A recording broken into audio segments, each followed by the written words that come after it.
Come and see, come and see, come and see. And some bra Asante Kotoko Akopiemu Cape Coast 87.9 Kumasi. Central region of Ghana 87.9 Kumasi. Traveling contingent Kotoko players over the coin no but they want some at the April.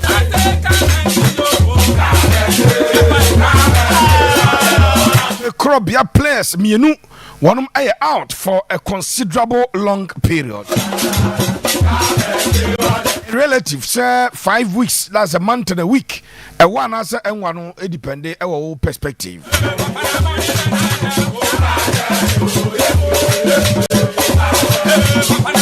Now me report to me say Elvis Chepa for Awuchi we pra and me and am saka chemu say Peter Amidu Aqua Epra na nipa me a place miensa afe Lord Amwa no so pra MRI scan no HS Lord there wo betumi ababebo ampa Lord Amwa a part of squad Krobia e PM e Cape Coast no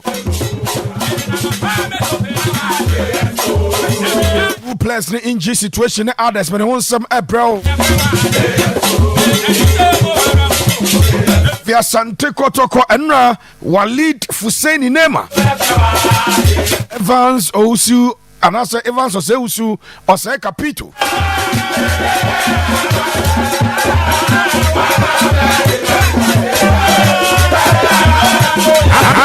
John Entry ne won samna akwakosi sai Sule Ibrahim Sule wanonso ne diana akwakosi sai Bubakar Seidu woni orura ne den at the Prince Opoku Ajima Prince of Ghosts abedi wanonso ne diana akwakosi sai mepa na mababa enwo djuma ede amamo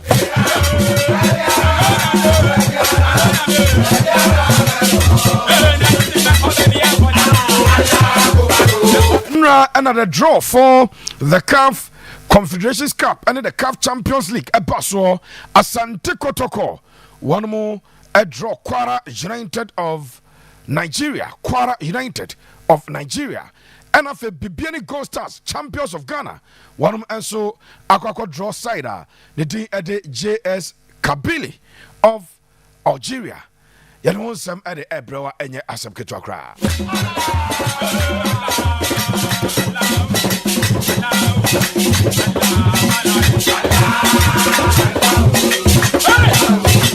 I rem our Nigeria, Echo Din, come on near Pessia who Kwara State, you know, baby, a war, almost 70 saying, a honor, a him for dominated by Nigeria, him for the whole, and it's answering and Ra, Yako Echo Din, come on, and a neighbor room, not Yako Kwara United and Gaza. Kwara United. Stay tuned. Medu ram aho nima kwako din komo awo Asante Kotoko. One opponent Kwara United. But in some ebe free o and so ede abrewa enye asem keto akra.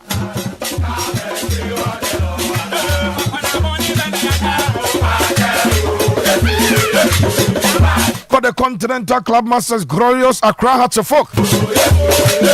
Glorious Accra Hearts of Folk. Beautiful people with beautiful colors. Coach Didi Dramani Aka champion for by Wednesday.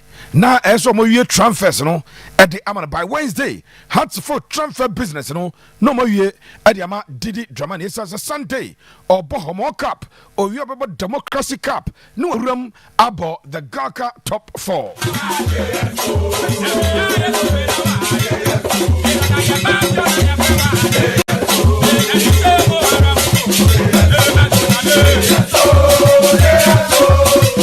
Phobia Banana training game. Musha 3 Tihat's a folk in 3 training games. One of them about 13 goals.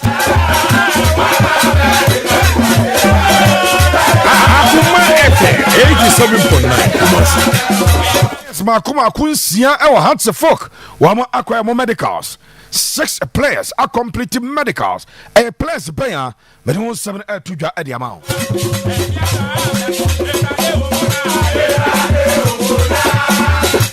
kame ho na yɛmfa agodie ho nsɛm papapa deɛ yɛato ne di akoma weekend sports wei ɛyɛ Sunday special no ɛmfa mmerɛwa ɛnyɛ asɛm ketɔ baabi a wɔbia no welcome on board. This is akoma 87.9 FM meeting at the Richard Sir Champon Obetra FM Richardo Suarez Pepe ɛyɛme ɛna masi nkonya ya mede dwumadi no ɛde ɛbrɛw.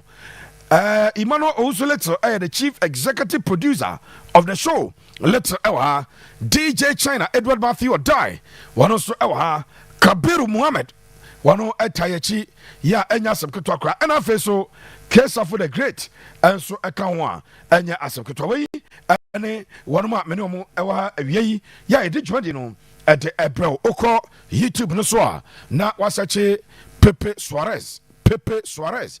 Yeah, subscribe to channel no. Very important. Say over subscribe to channel no. At the Amayenafi. Dia Kenya ya toso at the amount.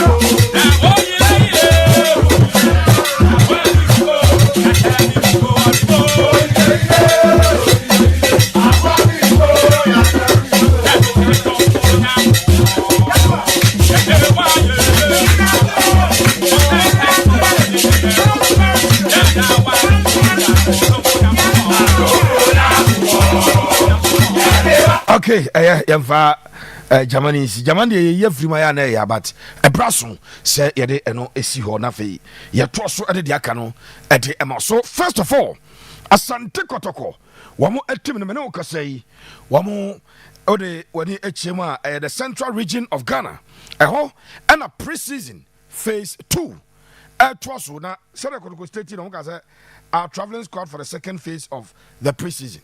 Sa and Kotoko elebo no. Now, I think that it should be more than phase 2. Sakotko Ombeye and Omoko South Africa. That could be phase 1. And afe Omufri South Africa ban over Twaso. That could be phase 2.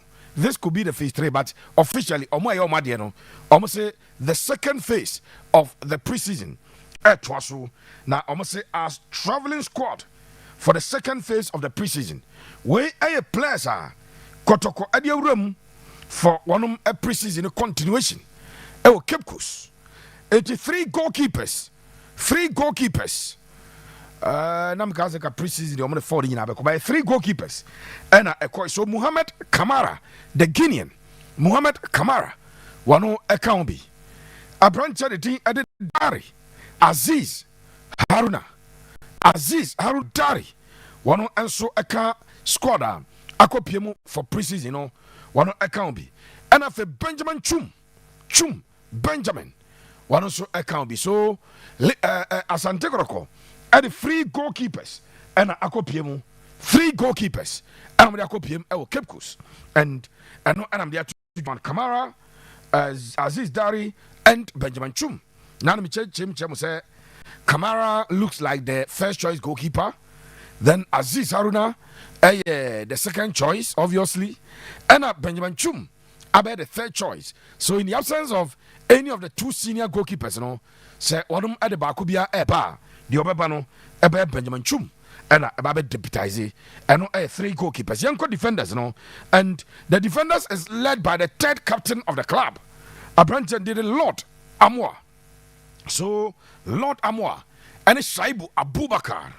Then there is Patrick Asiedu, Francis Aqua, Joseph Amwa, Henry Ansu, Michael Sefa, Joseph Ablo, Zakaria Fuseni, and Asamba Unel, Ndongani Gilbani, Ono Air Captain Edma Asante Kotoko, one a team, no 3 captains, Rina, Air defenders. So, first captain, Air Samba, second captain, Air Branch of the team, Henry Ansu, and a 3rd captain, Lord Amwa. All the 3 captains are defenders. Now, squad now, what they call preseason, you know, and 2 right backs, Lord Amwa and Shaibu Abubakar. 3 left backs, Patrick Asiedu, Francis Aqua, and Joseph Amwa. Last time no be enemy president Pepina, Joseph Amwa, say or a midfielder and I wouldn't equal defense, I'm saying Kotoko. and a classified as a defender. Me classification of their players no. One a classify Branton as a defender. A mini option be say a Adam Denebashe. Now 2 right backs, 2 left backs, and then 5 centre backs. Centre backs no Henry, Kwame Ansu, Michael Sifa, Joseph Ablo, Zakaria Fuseni, and a Samba O'Neill. 5 centre backs, 3 left backs, no 8, and 2 right backs. Defenders near 10, goalkeepers 3, 13. I don't know. Now Yanko the midfielders. Players are classify as midfielders. No, 1, 2, 3, 4, 5. Ode koso 13 so.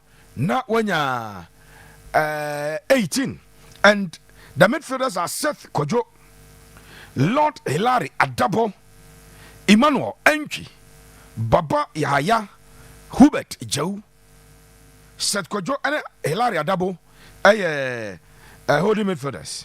Emmanuel Enchi, Baba Yahaya, Afe Hubert Joe, or Mutimi Bo the central midfield and the creative midfield duties. All the 5 midfielders no car already. 10 defenders and 3 goalkeepers are now a figure of 18. Wingers, Asante Kotoko. Team normally con wingers near 1, 2, 3, 4. 4 wingers. Odekoka 18 no and also a figure of 18 plus 4, 22. I don't know. 22. I don't know. The Johnson upon Owusu, Rastaman Johnson upon Philip Amu, Inusa Adams, Saka Dauda, and 4. So far 22 players. Then only 4 attackers and a core 4 attackers and our strikers near 4. It would have 22 no more. Now 26. And these are the 4 strikers. Jordan Amisa, the youth team player. Jordan Amisa, or a youth team player. Morfin Donzo.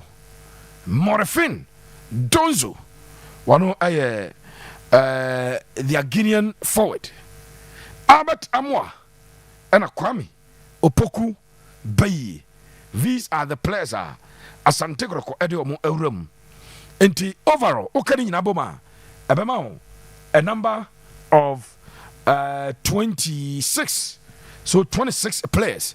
And Asante Groko Edio Eurum. 26 players. Players remain injured. Players remain injured.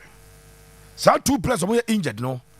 I brought the thing at the Elvis Chepa for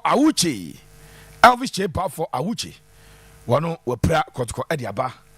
And I face so I brought the thing at the Pitamidu Aqua and so a prayer. Pitamidu Aqua and so a prayer. Now the squad was silent on players B. The squad was silent on some players. They said somewhere Tenedu. Stay tuned. Me baba yejuma adiama. So somewhere Tenedu. Squad na is silent on him. Asante go 2 players on my plan. Peter Amiduakwa. On your brighter did Elvis Chepa for away. A statement from Kotoko. We have been dealt a double blow ahead of the second phase of our pre-season preparations in Cape Coast. As wingers Peter Amidu Aqua and Elvis Chepa have both been ruled out for 6 weeks with ankle injuries. Medical assessment conducted by the club's medical team confirmed that the duo will likely miss the start of the season. We announcement Kotoko about their 2 players. Now, a jeff for Mufanchami as a Meko Ahmanaso Ebasisi. I'll be going on the lines to speak to the general manager of Kwara United. The general manager of Kwara United. I'll be speaking to him on the line in a jiffy. So let me hit the lines and straight away speak to Malam Bashir Badawi. He is the general manager for Kwara United. Hello, sir. Good evening. Welcome to Ghana. If you can hear me.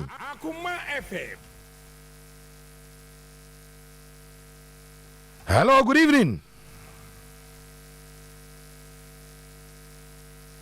Okay, we will rework the lines and get back to Nigeria, where we are hoping to speak to the general manager, GM of Kwara United. Yes, the general manager of Kwara United, Malam Bashir Badawi. I hope I'm correct with the name. When he comes, he will correct me with the correct pronunciation of their name. Unim se Kwara United, Asante Kotoko, and you bought the CAF Confederations Cup. So let me hit the lines again. Hello, sir. Good evening. I don't know if you can hear me. Confirm if you can hear me. Yeah, good evening. How are you?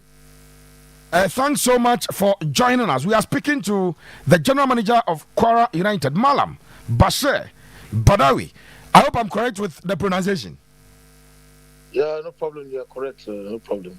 Thank you so much. Now, let me speak to you about Kwara United. And first of all, congratulations on winning your first major trophy in Nigerian football.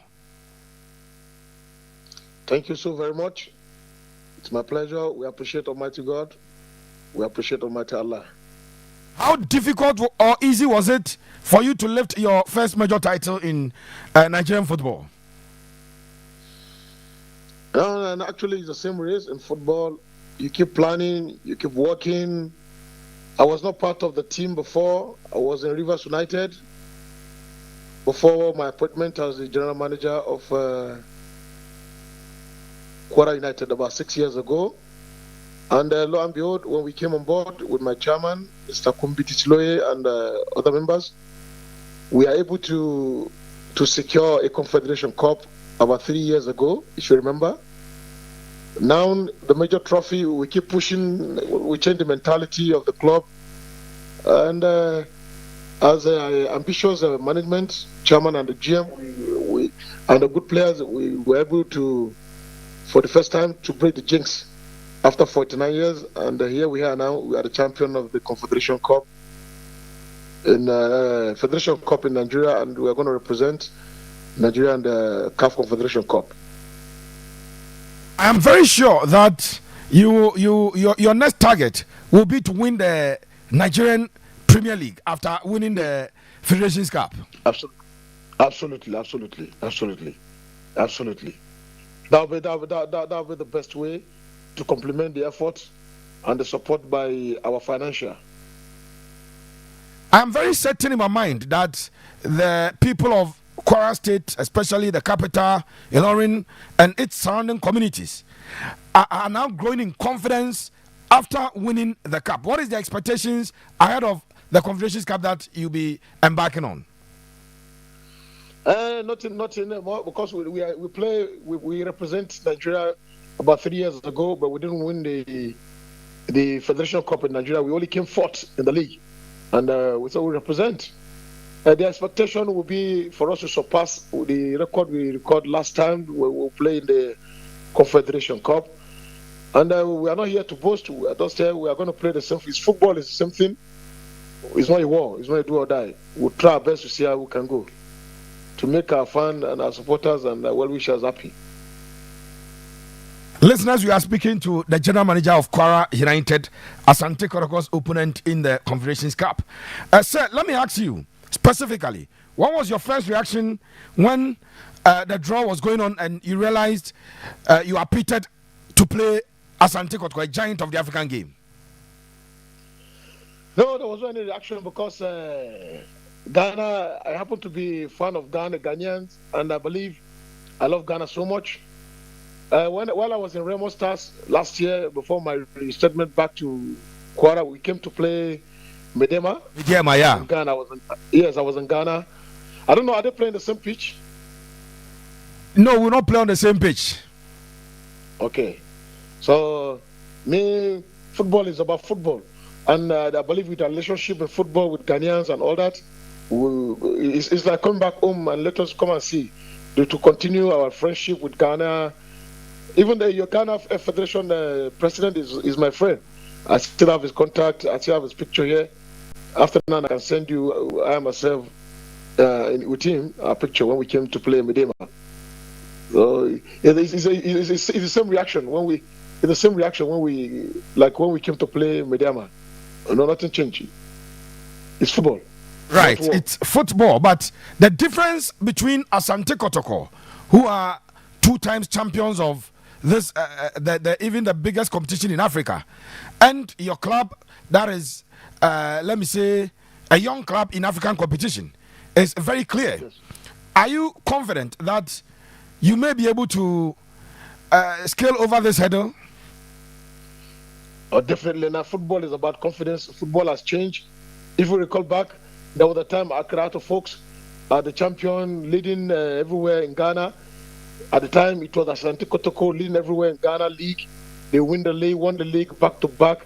Before later things changed. Medema became one of the best in Ghana. Before you know, Ashanti Gold came on board. You understand? Dreams FC came on board, and Ashanti Kotoko no longer to be found in the league top, if not for the Federation Cup, the cup. They won, and now they are representing the Confederation Cup. So you can see that, yes, things are changing in football. Things are changing in football. Right, things are changing in football. Let me ask you this one. Your team plays in an 18,000 capacity stadium. Asante Kotoko normally on an African day will not be like Midiema. Kotoko will get about 40 to 50,000 people at the stadium. How do you intend to deal with that pressure for your team? I can tell you something. We are in Sudan with a full capacity. You can see everyone know how crazy they are when it comes to Arab football. We're in Sudan. We are in Morocco, in Barkan, one of the best clubs in Morocco, and we play. We almost qualified when we went there. The last time we qualified, we represent in Africa. It's all about the crowd. It's about your mentality as a player. If you cannot play inside the crowd, it's like you cannot dance in the market. You need to dance where people can watch you. Do you want to play football with only 1,000 capacity? You cannot sell yourself. The mentality of a player should be, when I'm playing to 500,000 capacity, like Maracana, let the whole world come and see me that I know how to play. So that's how it is. Right. So you've been at previous facilities and stadia where the crowd was there, so your guys are used to it. Let me ask you.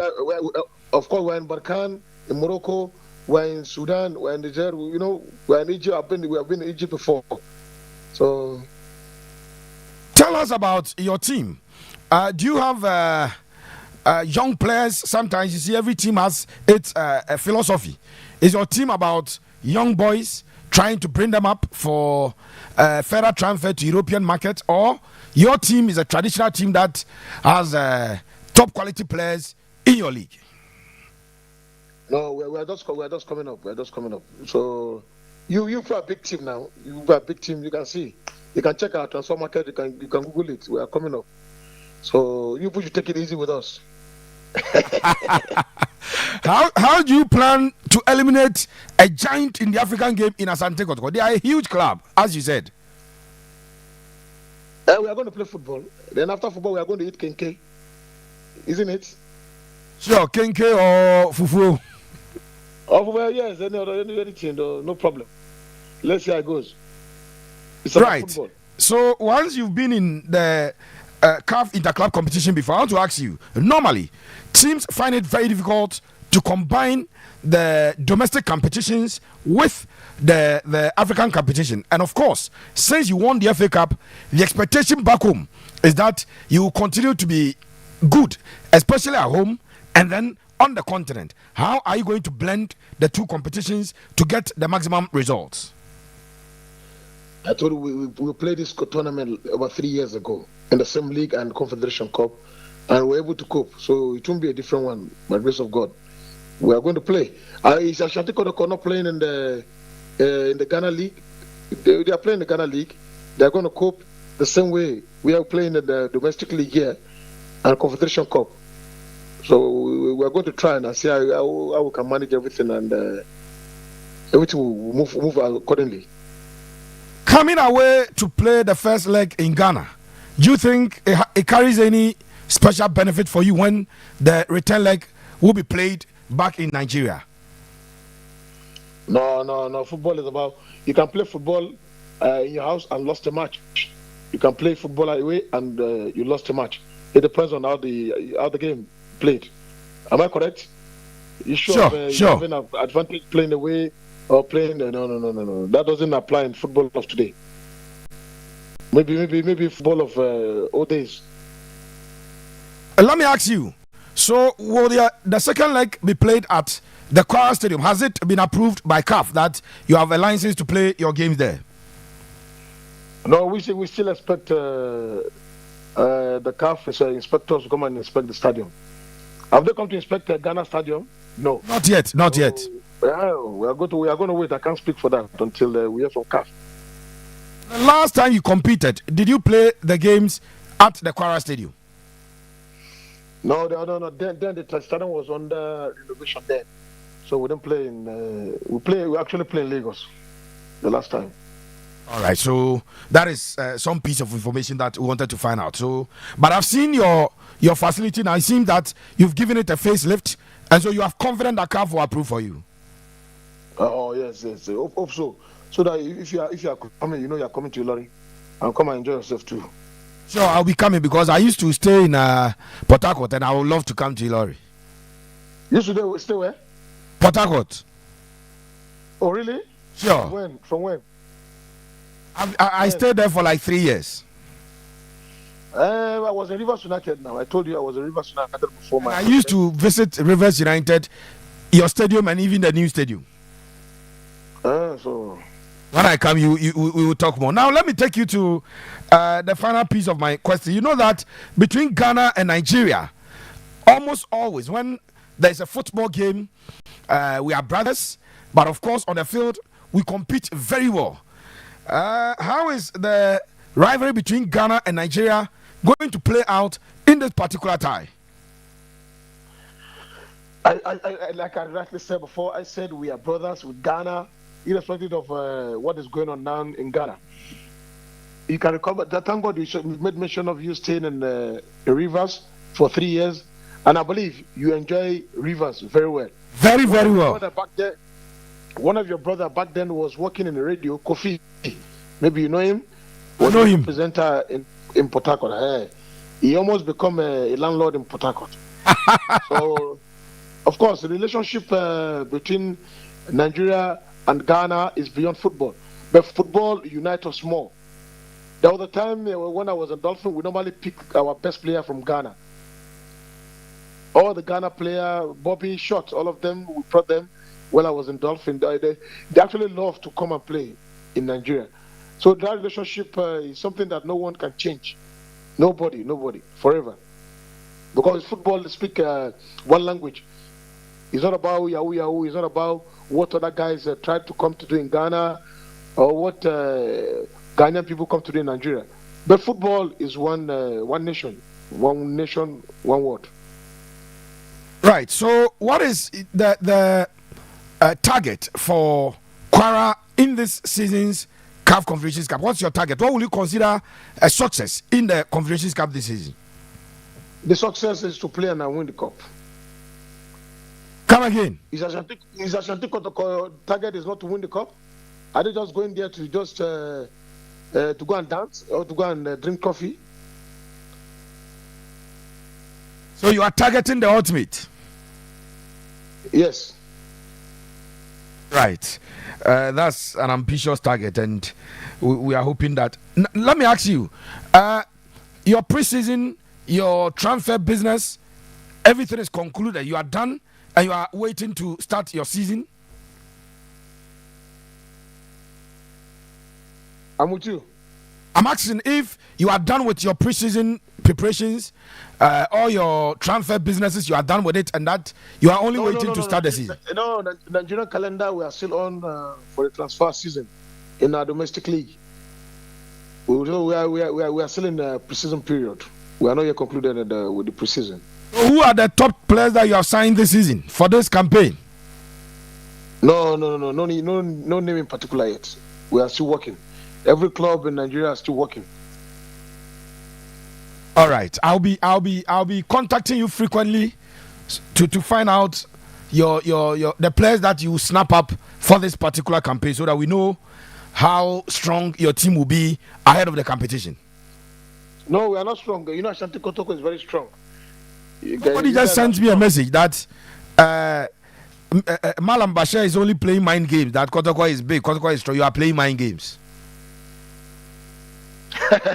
Mind game. They say you want them to feel too comfortable, then you will shock them. No. There's a huge Nigerian community in Kumasi. I'm sure the last time you came to Ghana, you heard about it. And they are listening to us. They love to listen to this particular show. What is your message for the Nigerian community listening to us right now? Oh, from the king, from the biggest man in Kumasi, most especially our brothers from Kwara, our brother from Oyo State, Ogumosho, our brother from Lagos, and our Igbo community all over Ghana, not only Kumasi alone.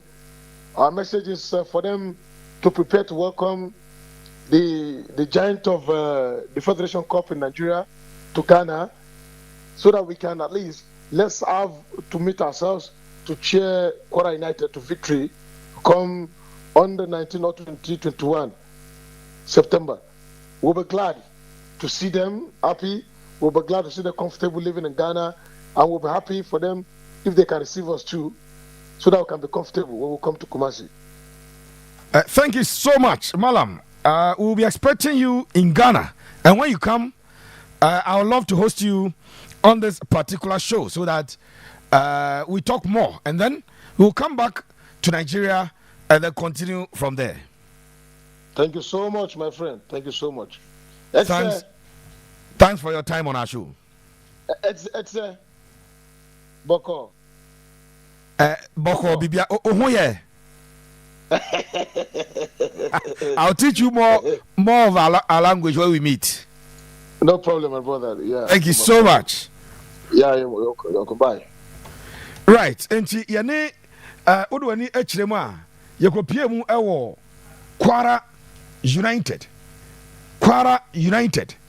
Eho ena yekọ ya yene the general manager eko din komo Kwara United general manager ena yene no eko din komo ewo ahoma no so ensem pii ena ode atudwa about gamer womo ene Asante Kotoko ebebo no clearly oze o pushi basa do Kotoko dey big mona mo yekese Kotoko na yekese do Kotoko big eti eno a ena yeguso ehwe se owura no ede ehon nsem no ede atudwa enya asem ketwa kra eti Kwara United ena yene omo general manager ose no ye adwuma ewo Rivers United ewo the Port Harcourt eti ho ena wonum ewo 87.9 Kumasi.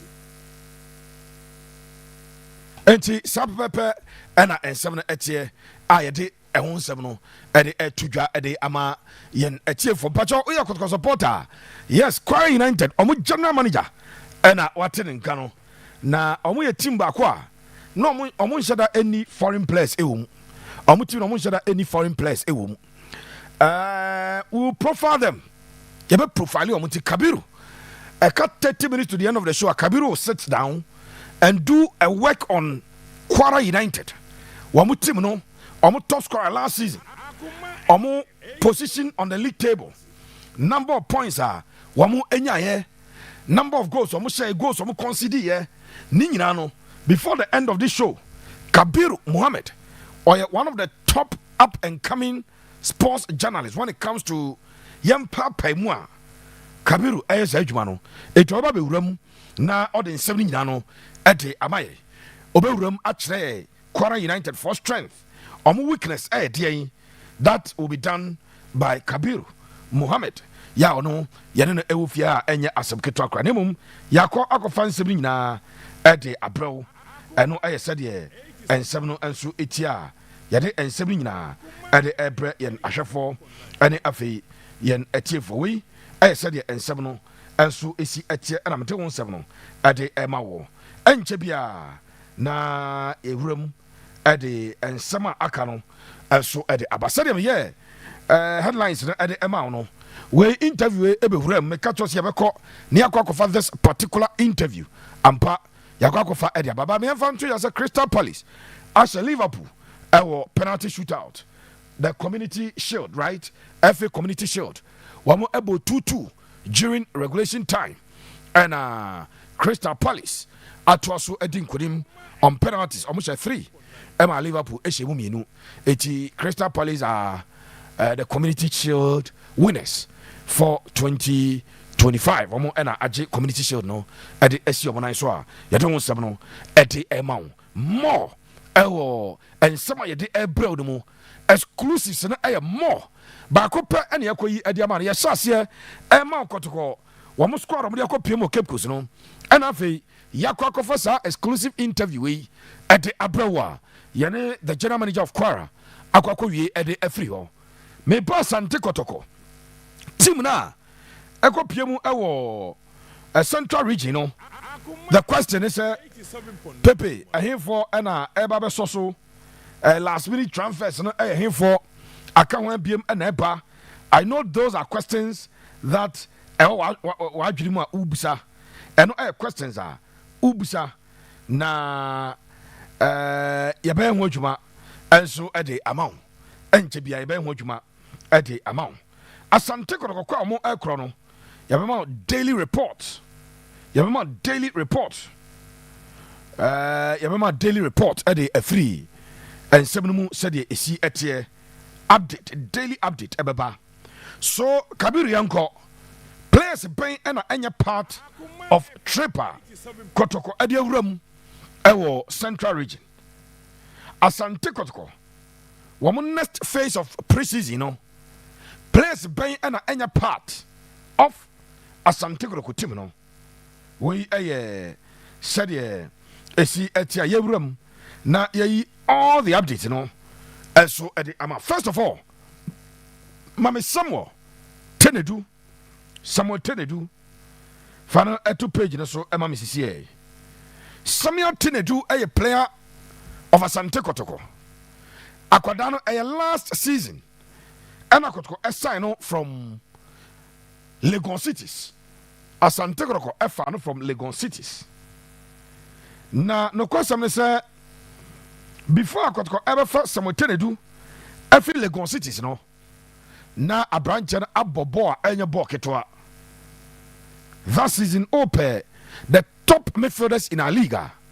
I'm sure so Samuel Tenedu na ubetumi ednedin aka ho. Samuel Tenedu asambe ball Adonko Community Gala.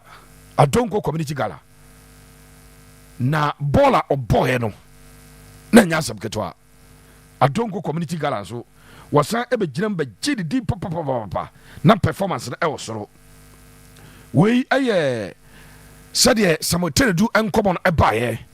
Then the management of Asante Kotoko after the technical head then Prosper Ogum I recommend this ohia branch no omo ye de ombetimi bia. In fact Tenedu edikan Kotoko ede 1 billion ekoye na Lagos City is about to go na Kotoko ede 150 omo de 100,000 which is 1 billion. Later Kotoko ede an amount of 150,000 ekoye still one about to we and sana krobia appear at the end could do 180,000 and one accepted 180,000 no. Then he joined Kotoko. A branch of the powerful from the rhythm near Diano, Etiache, and was a prayer. Make I Kotoko first league game. Samuel Tenedu or Obuase boy. Tenedu every Obuase. Na Tenedu a PMU our Obuase. Na Kotoko Ekobo game. A branch a mobi. And one sembe supporters the then coach. Nanyasam Ketwakra, Santegro supporters. Any coach Prosper Nete Ogum. Nanyagro. Omone ne chi am so pa e ma coach be chire mu se na Kotoko da form Kotoko first league game na omone young apostles, so they were down and so the substitutions are no oil no. He was bringing in forward players are eba be take am na no de omobam and no cross supporters na ampere ekoye nsem bebrebe season de Samuel Tenedu ebre season you know na nyagro. At a point and Robert Tono, especially Bra Kotoko, midfielders ni be play obejina mu no. Oh boy, Mekai Asante Kotoko versus Baseke Holy Stars. He even scored the winner on a winning goal. And my Asante Kotoko, I think could him out that particular game. Somewhat to do and a shares I go now. One of editing could him no.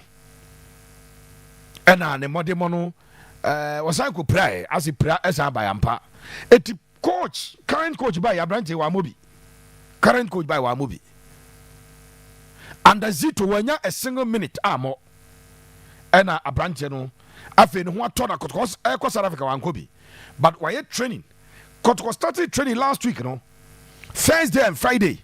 On board Boankasa. And you're near Borwick. And you are super. Makacha must have bra Kotoko training in Nano. Someone tell you no and share training kits in Ibi. Kotoko training kits, no.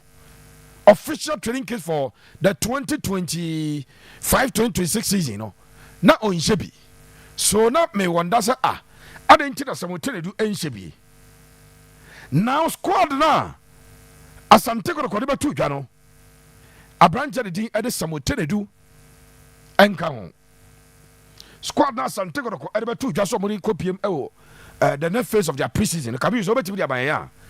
Someone tell you do enka midfielders no. And so we needed to find out what the problem could be. Now, yes, you're finding out. Say, are they the Asama? So this is the squad.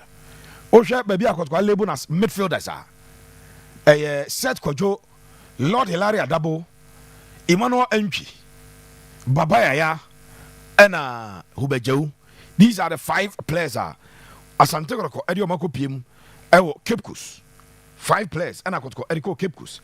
As I 5 players, no, and that page so are ocean 5 players, no, and that page so are ocean. So those are the 5 players. Kotoko Eriko Piemu, yeah, branch of the thing, at somewhat to do and come. But Pacho, the maintenance is somewhat to do. As I will be musu pra. Yes, almost a pra. Na ebi musu da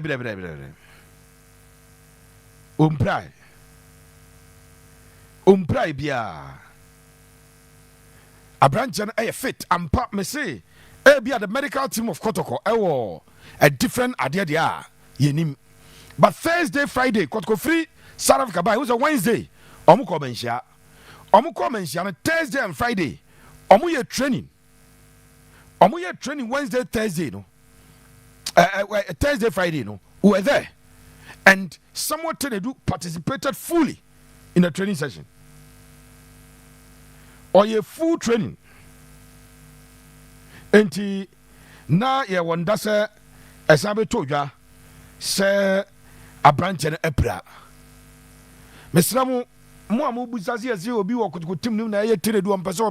I don't have that evidence. We need evidence to any to that effect.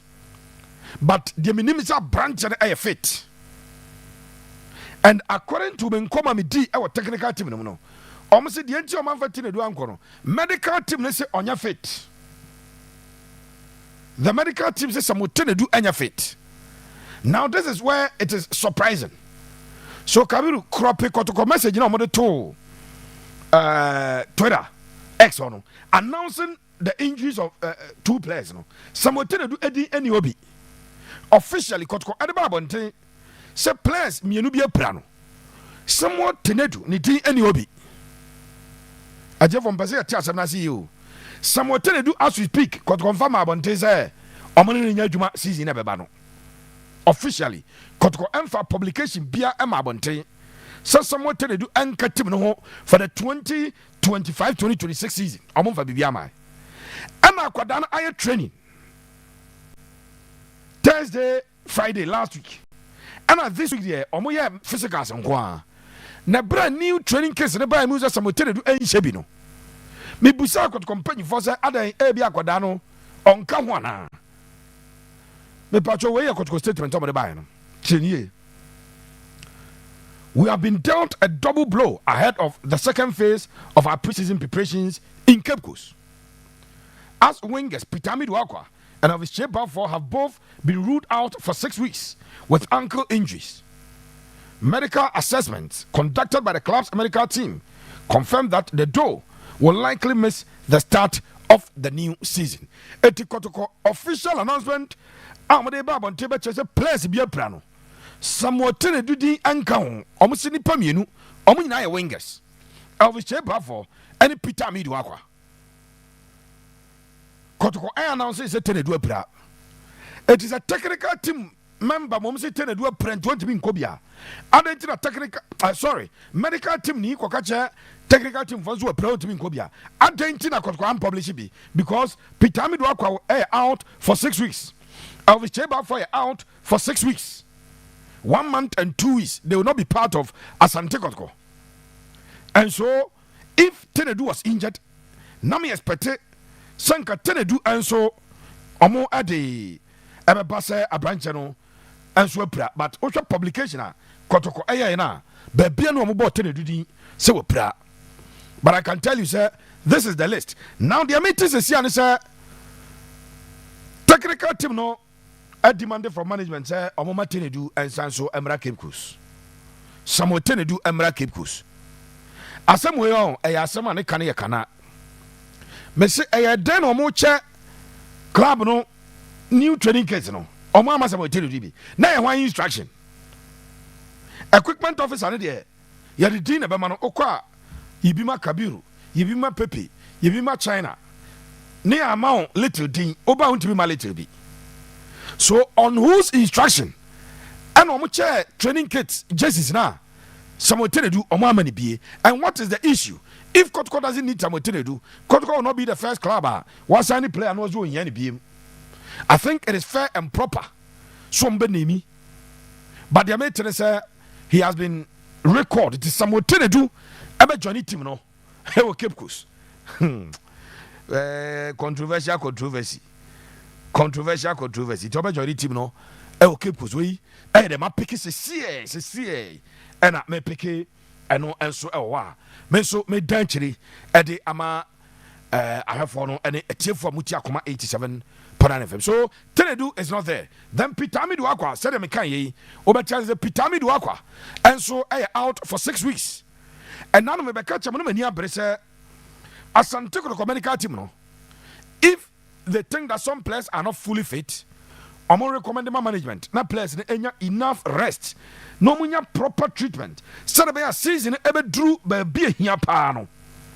Na and you matutum. Season ever drew by be here pano.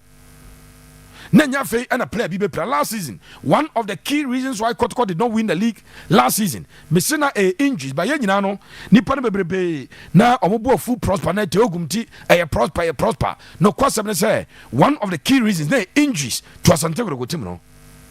If the medical team I feel say players be a here rest, players be a here proper treatment. And I'm happy, sir. Peter the last season Obomi no akọ, we bono akọ. One player I'm suspect class on also ebi Kotoko no sa rest any treatment ni bi no two players baba ya any manu anchi almost so timi nya consistent ombo kakra na ombo treat them once and for all. So Tenedu anyhow Abrante did Peter Amidu akwani ho na Elvis Chebafo anyhow again Isaac Mintakra the free Kotoko resume training. So we be training at the Cobo President's Cup. On be training at the Cobo the Toyota Cup. Ya almost abaye. Abrante de Isaac Minta. Wano nyadia wabe training class. So Isaac Minta also anyhow. Then you bet me a car about Emmanuel Kote Manuel. Emmanuel Kote is also not there. Na Kote the mamin fan to him say was say this serious training. Massager training ketwa menim say Kabiru betuma ko TikTok and I just me send you link no training Emmanuel Kote edi no nya agro no akra de ye de ayi bia so ni sisi say no pulu dade no hwiri no gina maka chapter 1 month away from getting back to the field of play. Emmanuel Kote edi no eno no on so anya part. And I so Andrews in Timanu and a part of the pre-season no also no ankasa opra ya che na update ana na me de bro no say Andrews Ntimanu luckily me patcho still Ntimanu onye surgery. Ntimanu has not gone under the knife, and he has not done the surgery. Now the attorney say mami fatu just say Asante say wa shase a otimi eye jogging. Say the nine otimi etia so otimi jogging. So that is one good news. Andrews Ntimanu etimi etia na nano so otimi the jogging bia kama.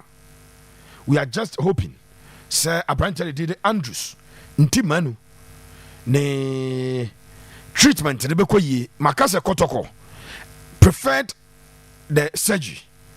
Ntimanu preferred so be the local treatment, but a Kotoko player at every point in time Kotoko should monitor the progress of Andrews Ntimanu. Mijiri say omo monitor na enioma eya why not send you na Kotoko no kroma todi se player no ehu tibi to ntama sa Asante Kotoko omo atodi. So let's watch out for that.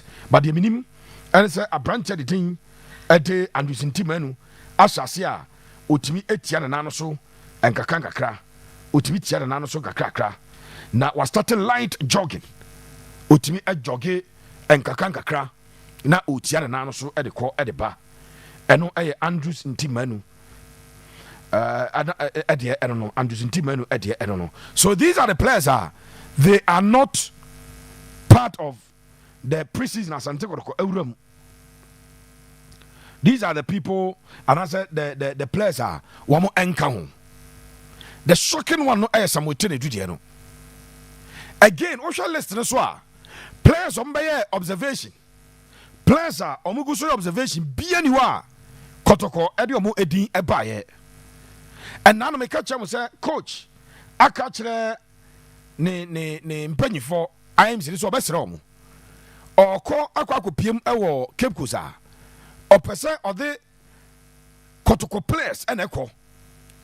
Enti Sule Ibrahim Edi Anka lesson on Prince of Pokwajma Bedi Nidi Anka lesson on Abraja Nidi Ede Seidu Abubakar Nidi Anka lesson on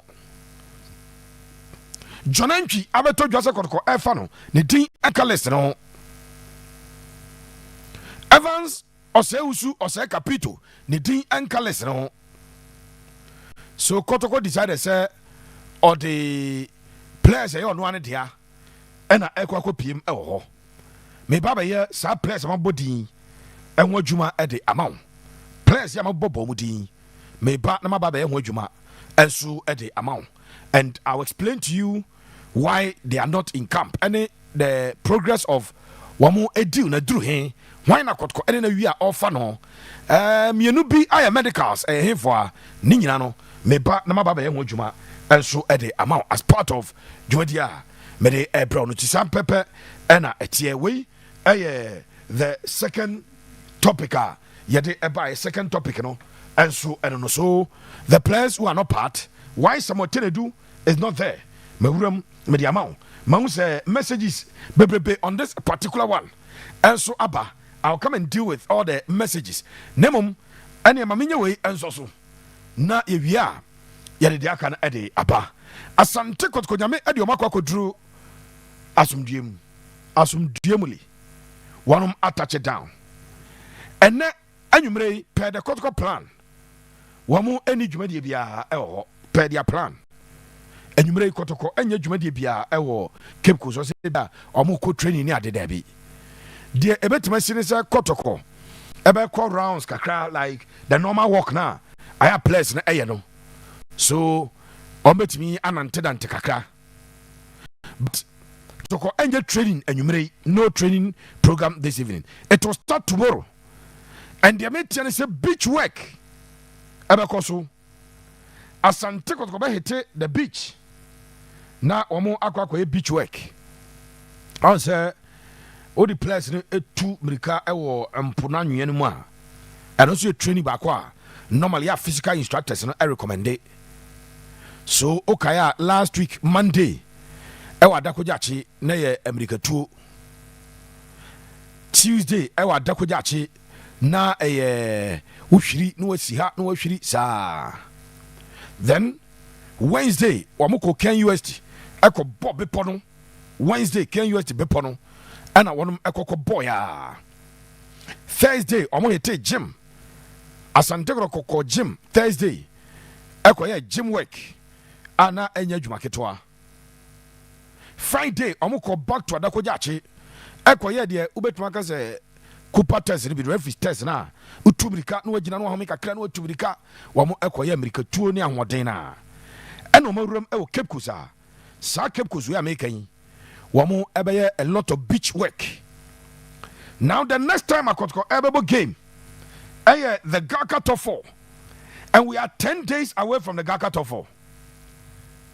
We are 10 days away from the Gaka Top 4 and then 10th nyame aduma ene week pepepe there be 10 days away from Gaka Top 4. Sorry, we are 10 days away from the Gaka Top 4 enti omebo the Gaka Top 4 and be a training game, low profile game, and that's the right word I want to use. It's Cape Coast. Almost first 2-3 days, you know, a physical conditioning now and on Betwazo. Cape Coast no more physical conditioning now. Then maybe the last 2-3 days there they'll find a training game to play. Now coach Asante so Eddie Ahwe Emranchara ho ode ankasa in game situation. After that, Second Kobeba Kumase ansa no makonkran akobo the top 4.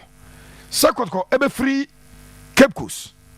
Directly no more ewo enkran akobo the top 4. Yabe confirm ewo ha e the amount in our subsequent programs. Yetenasia yabe confirm eno e the amount.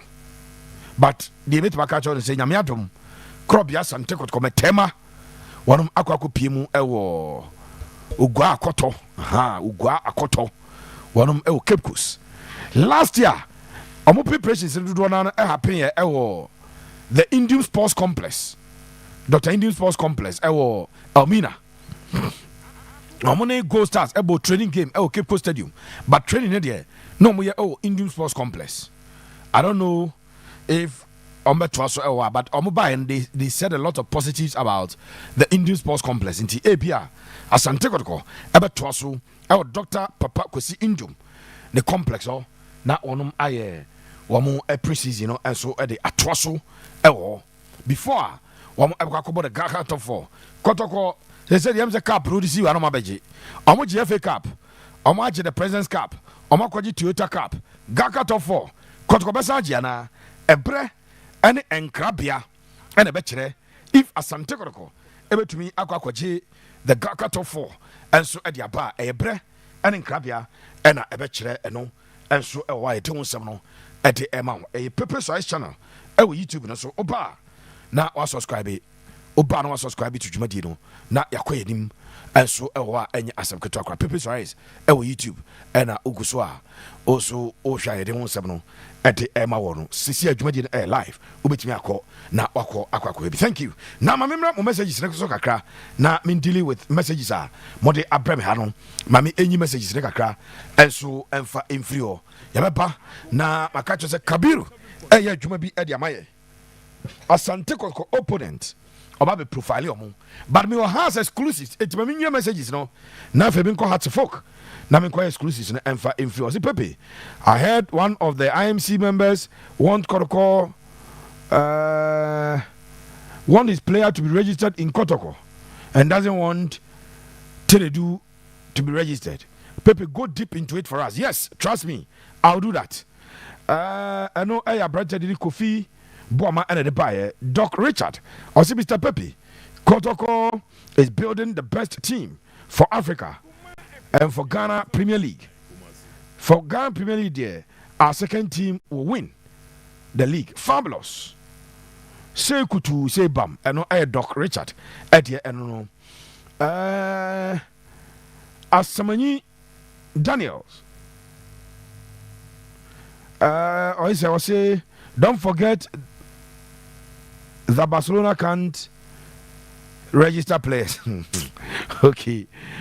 Emmanuel Obey, he must say, if they want peace in Kotoko, the issue of Tinedu should be handled properly.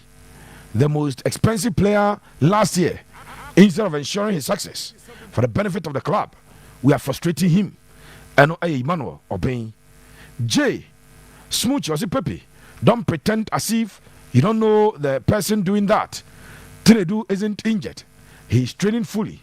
So why should the equipment officer exclude Tinedu when sharing the training kits? Of course.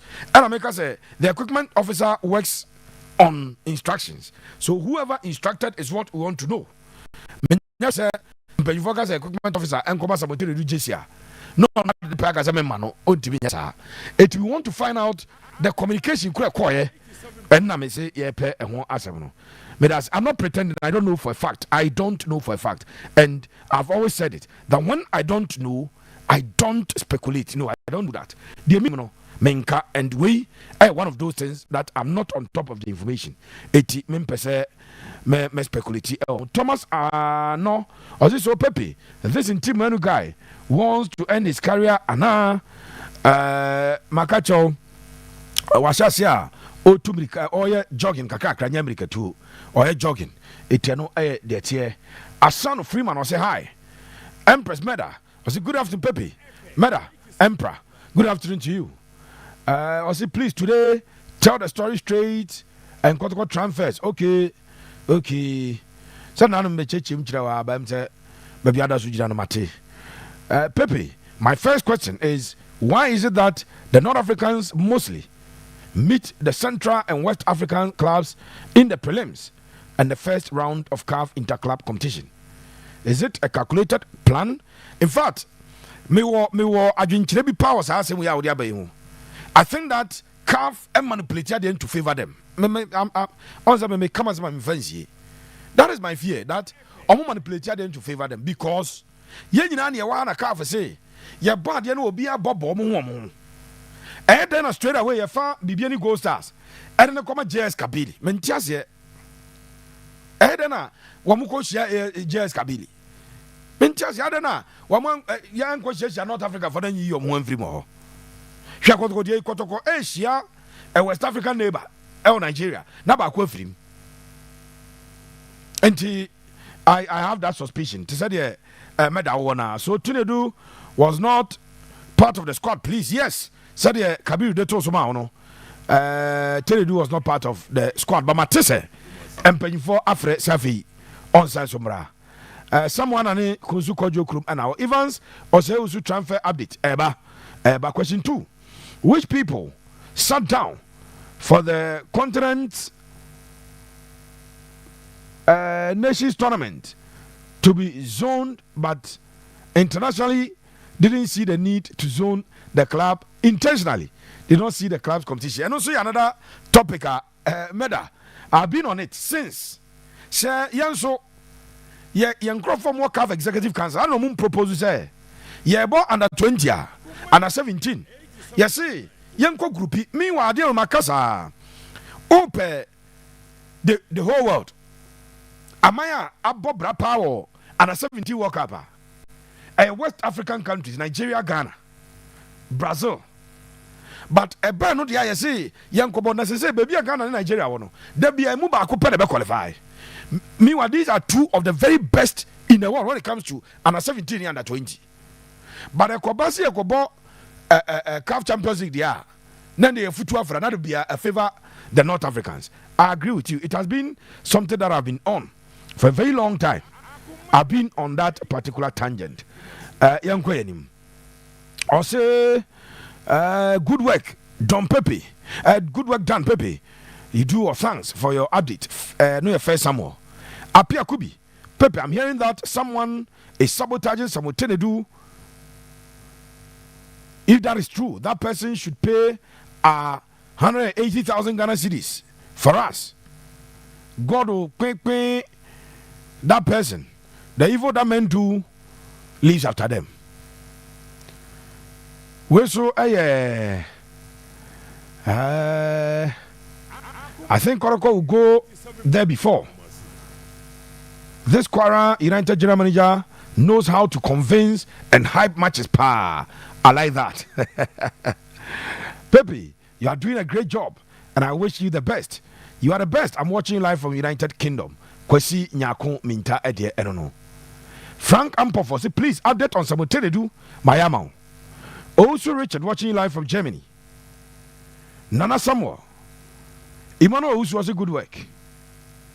Dear Wo Jefta. I say, why all Kotoko news? Jefta. Saya Kotoko news on. Okay, normally we'll do more Kotoko news because of where we are.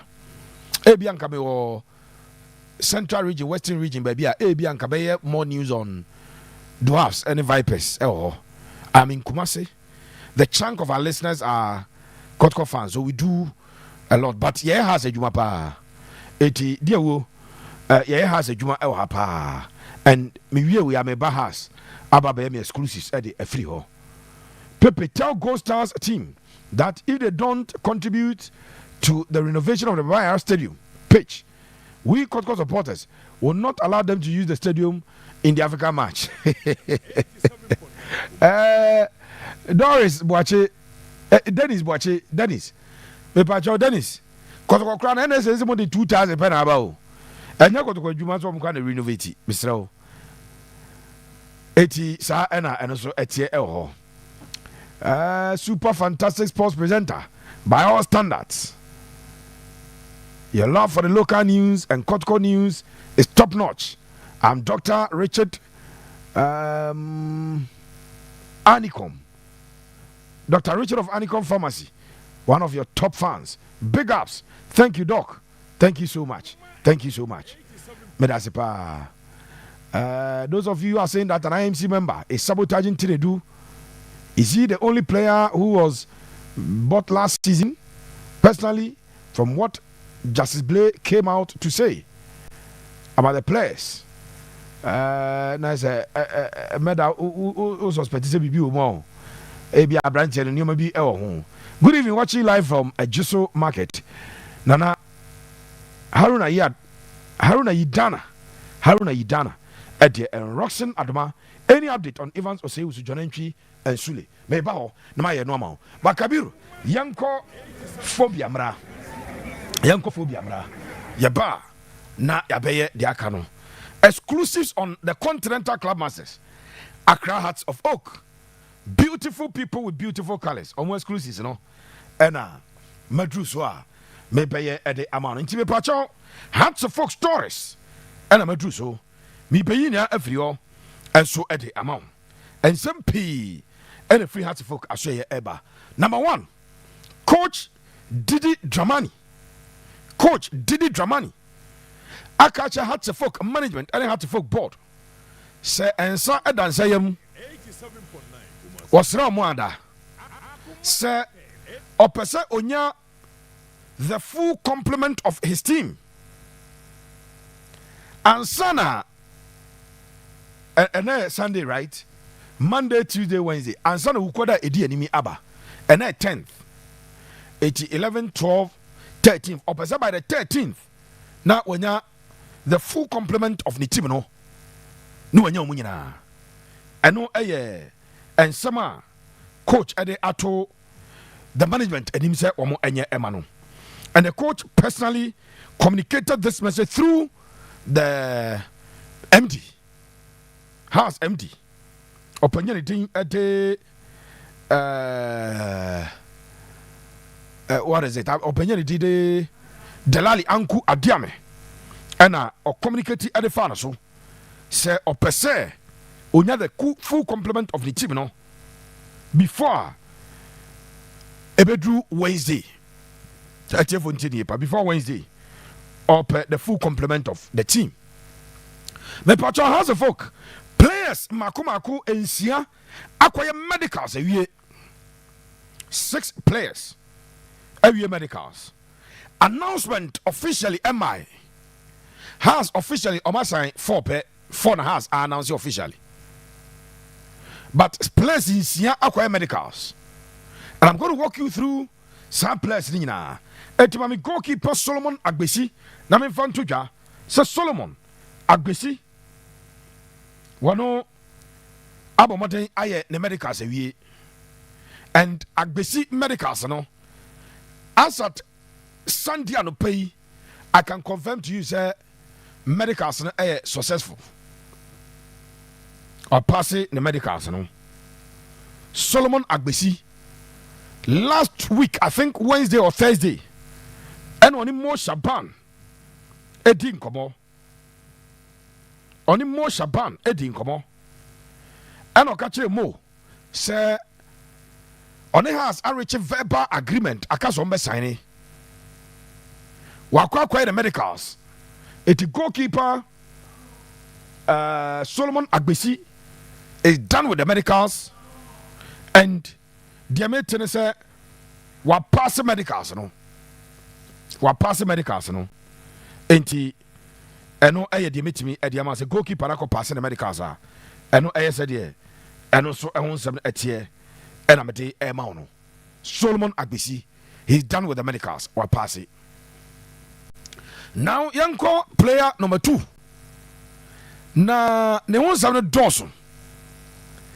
Ma wo se ko fo busa kwada so Messi. And now me exclusive about kwada so Messi. And exclusive am the pro say abranche no oba Kumase ofri camp oba Kumase before oba Kumase no ne manager no akacha hasefo company for sasa ya ntemonka ya bema branch no aba because me omugidi say the management person mo hwa branch ni bia anase technical team person mo hwe bia mo hwe na wie say the omusi person monitor branch ni bia mo monitor na wie enti eno eye say the what ensem no ede ebaye. So when they told management communicating say boy no me na ba no em say house for fan zo ja omo di agro ampa omo ma boy no afi camp branch the thing ede Henry Kwaku Boatin aka Kwada so Messi aba Kumase na Kwada so Messi last year only some different players be only different players be and na so omo kobo omo free omo team no ko team foforo bi koye trials on obo team Grace e Kumase Kwada so team Grace Academy e Kumase Kwada so cha branch no any a couple of other players e ko ball tournament bi em ye yi bi e ko Europe sani pano yi players bi e ko Europe no wono a na assign so exporters aboy no Ghanaian midfielder prospect and a midfield prospect Vincent Mobila has started training with Chelsea this week. Vincent is a product of Samba Stars Academy. It is our story way Fabricio and yes our story way. The second player onuko PMU ewo Wolverhampton Wanderers. Yes, omo the player back ko Wolverhampton Wanderers. Diametian say Kwada so Messi. The same network na this boy say mabo mu di call England no. Omo say person mo di akoda we ewuram e Europe, England again. Eno enema san komodie no communication no course no. Ena branch no enso ebe PM ewo esa ba Kumase no. Hats for company for us another delegation. So mungo for Kwada so Messi no sam rankran. Kwada so Messi. Omo mfa no sam fa rankran. No mo so ehia no akra no besan no. But as to say Kwada so Messi. Ebesa konkan biem no. Eye enkomo foforo because the minimum said next week. Sa agency the person ne call UK no ebesa aba. The minimum say agency the person ne call UK no. Next week on besa aba. Etieno Kwada so Messi na obi kura ka chepse pepe okonkan biem a passport ne nneɛma asɛm ɛno ɛyɛ what I know for a fact. Yɛntoa so players na ɔmayɛ medicals ma me Rocky Dwamena, former Asante Kotoko player okosi akan edema Dreams FC ɔyɛ midfielder Rocky Dwamena. Enso diamete ɛne sɛ akwadaa no wapass the medicals no wayɛ medicals no wapass medicals no. The outstanding issue a ɛwɔ Rocky Dwamena deɛ no has to do with how much Accra Hearts of Folk a proposal betua adiamano. That is the outstanding issue. Abranche no any ni team no ni entourage no wamo they will not, they don't want to accept how much has a proposal. So the medicals is done, the contract was given to him, but the counter proposer at the continental club master say munhwebina sika we no enye sika ye beje e form. That I can tell you for a fact. In Janu a Rocky Dwamena Eddie no. Mame Samuel Amankwa Oko United or a left back. Samuel Amankwa the performance was so papa. Didi Dramani has come to love the boy so much with his play. And Osha ne Bonayana or Bono or a typical attacking left back. The defensive attributes no so I was so. Samuel Amankwa last week has game on boy and friendly non boy no. On kwambo 2 sessions, or 3 sessions. Play a biabo 1 session no appear, biabo 1 no appear. Samuel Amankwa kwambo 2. Ewo sa game na one a boy no. Enti why in America say we Samuel Amankwa the only outstanding issue is the contract with Hearts of Folk. Sorry, the contract with Okoye United no enguye. Ebewu end of September boso me ne day twa to no. Ena Amankwa Samuel the contract with Okoye United ebewu. Echi Hearts of Folk are expected to compensate Okoye United or they can wait. September twema no mafa na September be twem no. Na Ghana Premier League registration is twem. So enkomodie akoso between Hearts of Folk any Abranche no ama de me say an amount of 15,000 Ghana cedis 150 million today no will be paid to Okoye United at the release letter at the so that they can go ahead and register the boy. I know I Abranche the thing at Samuel Amankwa. Another player one also a passing the medicals Kabiru Mame Zaid Suraj, the 16-year-old Zaid Suraj, very young. Zaid, some catch up the papa, and so ebo Hearts of Folk. Zaid papa ebo Hearts of Folk. Nedian a 3-year contract was passing the medicals. Contract no, Maticrasa Akwadano was signing and returning the copy at the accord. Now it beholds on Hearts of Folk, say Omobeye the official announcement of the boy. A done deal. Hearts of Folk, we a done deal. Wamu fa kwadani tin ate Zaid Suraj is a done deal. Yes. Yankwa yanim. Na minyi kakra enso enfama. George Paku has ever afa George Paku also acquire medicals ni bi. George Paku acquire medicals with Accra Folk. Also contractor has been paying for Edman no. Abranche na comfortable with it. Contractor has been paying for Edman na Abranche na comfortable with it. Medicals na waye eti George Paku or forward. Obo Accra Lions on. George Paku. Had to folk and paying for Eddie 2-year contract Eddie money 2 years. And I'm paying for Edman George Paku. And so, me don't 7 at the amount. Has a ball training game. BM Phobia Esha 3 and Nanopa has a mighty jet a ball training game. Now, Phobia Esha 3. I'm a mighty jet and to be anti where has unconsidered. The first game ɔne Mamobi afa ne boy ha hyɛ ne 7-1 ne second game ɔne Mamprobi Zelina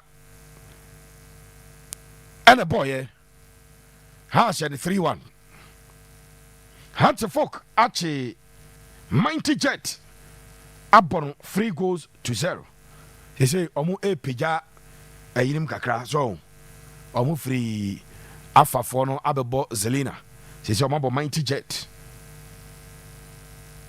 coach is your expertise obenya ni players ni nyinaa obenya ni players ni nyinaa nsana wahyɛ preseason no anaasɛ Wednesday aba now yɛnkɔ yɛnim good news ɛwɔ Hearts camp mami yi bi ma wo Kabiru Mami Hussein Muhammad Hussein are returning to training na phobia for a publisher no at the Baumo XO say Hussein are returning to training a branch no kwase be wo say oprai Hussein eprai yɛhyɛ preseason yɛase nyinaa no na onti Hussein nka in fact ayi no kura sɛ wamobi President's Cup no Hussein no apra wamobi wa return was out touching the green turf no it Hussein back to training ya enye asam ketwa branch no ho atɔ no was starting kick ball sanso amame number 9 shirt say the obesha has number 9 no Frank Abura Duku Frank asani you know last week when you trading this week and a Frank Abura Duku say training ase edema Hartefok this week and a was training ase etubenya Frank Abura Duku e de amamia farabra page ne so na afi manfo no emra emhwe abranche no ono ahye training ase officially with the Continental Club Masters Glorious Accra Hartefok and Frank Abura Duku onie ono training now 2 days bi amanfo ko training omo anhu Prince Kwabena Owusu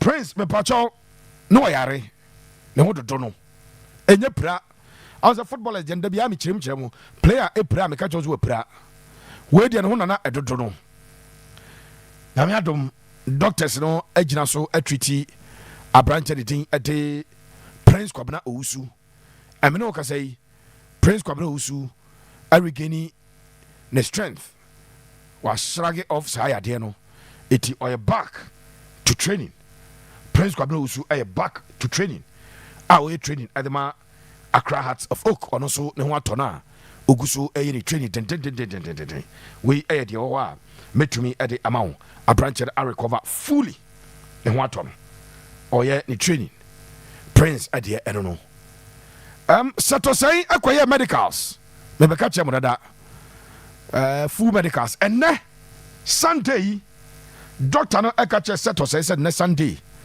omra na obetwa the friends ekuna koma no omra no munya ho test no ahai na me kyerɛ mu enti normally sa test no mo yana no papa omo no ano papa omo mpɛsɛ obɛkɔ na am sɛ wodi bebre wo yɛ nneɔma bebrebe ansa na wayɛ enti wɔmo ɛkɔ akɔyɛ saa adeɛ no ɛwɔ set ɔsɛe ho ɛyɛ nakoma ɛna mpanyimfoɔ ɛkɔyɛ test ɛnso ɛwɔ nakoma no set ɔsɛe ɛdeɛ amede ɛtudwa ɛde ama wo no phobia deɛ no ɛm sɛ madɔ atrem mu ane saa phobia news no ɛm sɛ madɔ atrem ɛwɔ hɔ ane saa meba na afei mabayɛ kakra ɛnso ɛde ama so Suraj sɛ du bɛde aba maka kyɛm sɛ abrankyɛ no awie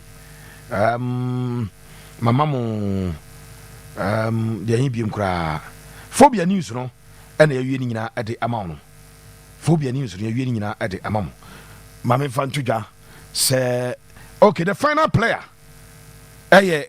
Karim Abdul Karim na Abdul Karim asɛm no so ɛsrɛ ada asɛm ka ne sɛ abrankyɛ no kɔyɛ ɔkɔ secretariat ɔmde contract no ma no ɔhɛ mu no na ɔka kyɛ mpanyimfoɔ sɛ ei wɔdiam sɛ nations deɛ no koraa de na me gene ho no ya so ache we de mo fa bi ka ho eti hats folk offer no mo de ma Abdul Karim no wakacha has him pay for say yes, he's very grateful, but sikano ewo form and that nisika no oje ewo ni previous club no kra no say the has the man no enru sa enti eno eya brother di Abdul Karim a no so ewuram ewo Hartford secretariat ekwaje contract no ono ne ayi former Kotoko player no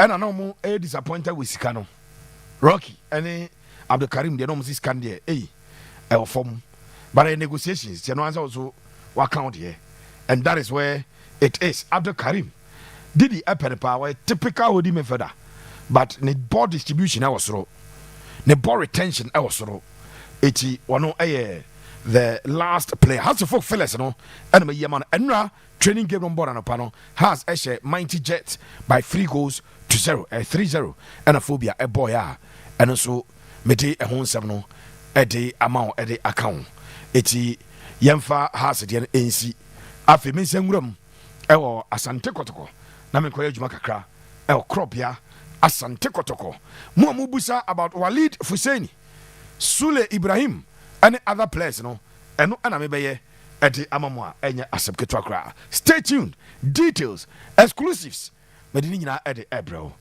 Said Boko there Pepe Suarez nyame adum bibia kama fantastic Said Kovacic talent watch eguso ekoso Kabiru ma send the pictures bia ma so check your phone so Pepe Suarez onim say nura Alaba any afon kwanta sabo 2-2 draw wow last year grand finale game na end 1-1 Francis Amankwa etumi eshegu last year or grand finale no na free kick na akra ne share no enya agro so amafi group C na open obi etumi qualify so you say run it down to the last day of the last game match na Sani hu omo qualify Alaba etosolas omo 1 point Alaba ne twato can to do 3 mempiase mo 3 afon kwanta 4 but still win for Alaba de omo 4 e de omo 4 Alaba ne wan ebo omo ne mempiase mo how many points omo 3 points it was share pewasano but can to do ko share afon kwanta na Alaba so sha goals bit me afon kwanta fi na Alaba be sene akọ fantastic so edifice nini so Pepe Suarez Abdulhayi Suarez last week me be catch you say refin teams so afa bibia ho kano o ma metin nka ma no ni na akokama Kabiru ma send go na ma enyo go ketwa na boy ni she o Pepe Francis Amankwa fantastic on ball fantastic this year we will say the tournament na attendance there massive and bibia koso sa pa ko ese empanyifo ye kra na omo eye story ma na nkwada nya ba bi bobo no da bia for sure eti attendance there massive be share attendance na no den papa anode attendance na no den go ni hey oya kranzo akra ketwa e show wow Francis Amankwa hey abo free kick from there 25-30 years out and what the two fantastic one so Pepe Suarez yes Kabiru Alhaji Abdulaziz Di Maria or Alaba Alhaji Aziz Di Maria last year o make sure say tournament trophy no organizers welfare bibia ko kama this year so Alhaji Aziz Di Maria fa honka yananase yana Alhaji Aziz asepa Alhaji Aziz Di Maria Yamishirao and Abdulhayi Suarez fantastic Suarez when say Pepe Suarez no Abdulhayi Suarez yes ABH Suarez ABH heavy brutal fantastic and unim say Sheikh Mubarak last week me be kan no asemacho unim so for United States of America ba Ghana was watching now making the debut abehwe the first game Echina games near time eh. Ochina game no first game ebe around 10 a.m. 10 a.m. Sabonzongo ni airport nebo. Sabonzongo ni airport. Not 12 yabo second game. Not 12 yabo second game. Fantastic.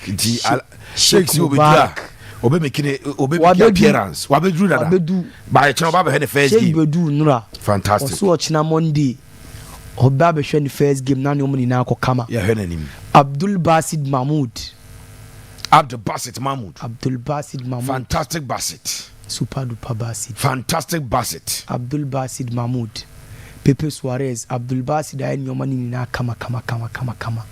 And a company Mangala. Yes, company. And the company see from. Last week I see a veteran car. And you see from. Company Mangala. And they are no company see from. I actually company Mangala mami. Mate. Chana mami pa. Mate. It's games ne eguso. Yeah, because actually 2 games. 2 games never baso. First game yeah, 10 a.m. Airport City. And Sabonzongo. And Sabonzongo. And a second game Akotiala in any Edukrum. Kotiala. Any Edukrum ne. Host no. For sure. Omuni Edukrum.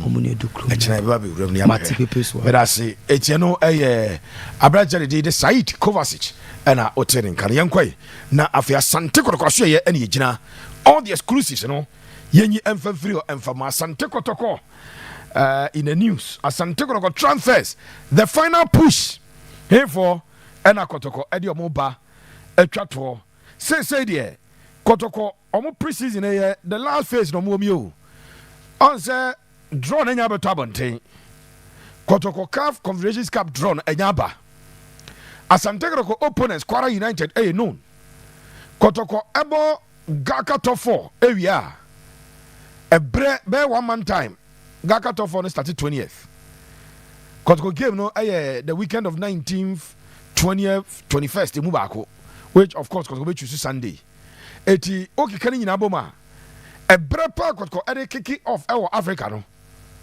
after and as almost started Gaka top 4 Benaka 1 man Ghana Premier League ne there and the date ya 10th Tuesday at 12 and 1 month from Tuesday na Ghana Premier League first game so theater form that is how close the season is that is how close the season no yes started eti enya sam ketwa kra Asante Kotoko ni abre eno na say Kotoko make sure say obewie na transfers ni nyina o make sure so obewie transfers ni nyina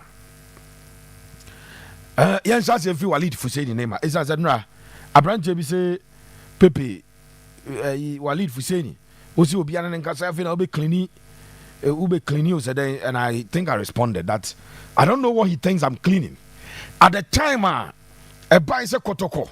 And the story, if you heard me well, see, I said an app in Krakow, South Africa, or no Walid Fuseni kwa meeting me pacho. I am saying it on authority. Said an app in Kra, and Walid Fuseni anye meeting bia was South Africa. Meeting bia was South Africa. Now Walid baby no one baby an app in Kra or no Amakot hotel and app in Kra and free hotel and two coin anguish ya branchen. So I can tell you that for a fact. Say wanko anguish ya branchen.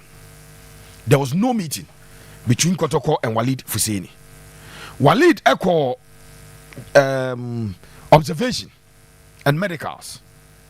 Wakwaya ni observation and medicals no. And I say oya observation ni team no amfa no. And Walid assign so eba Ghana.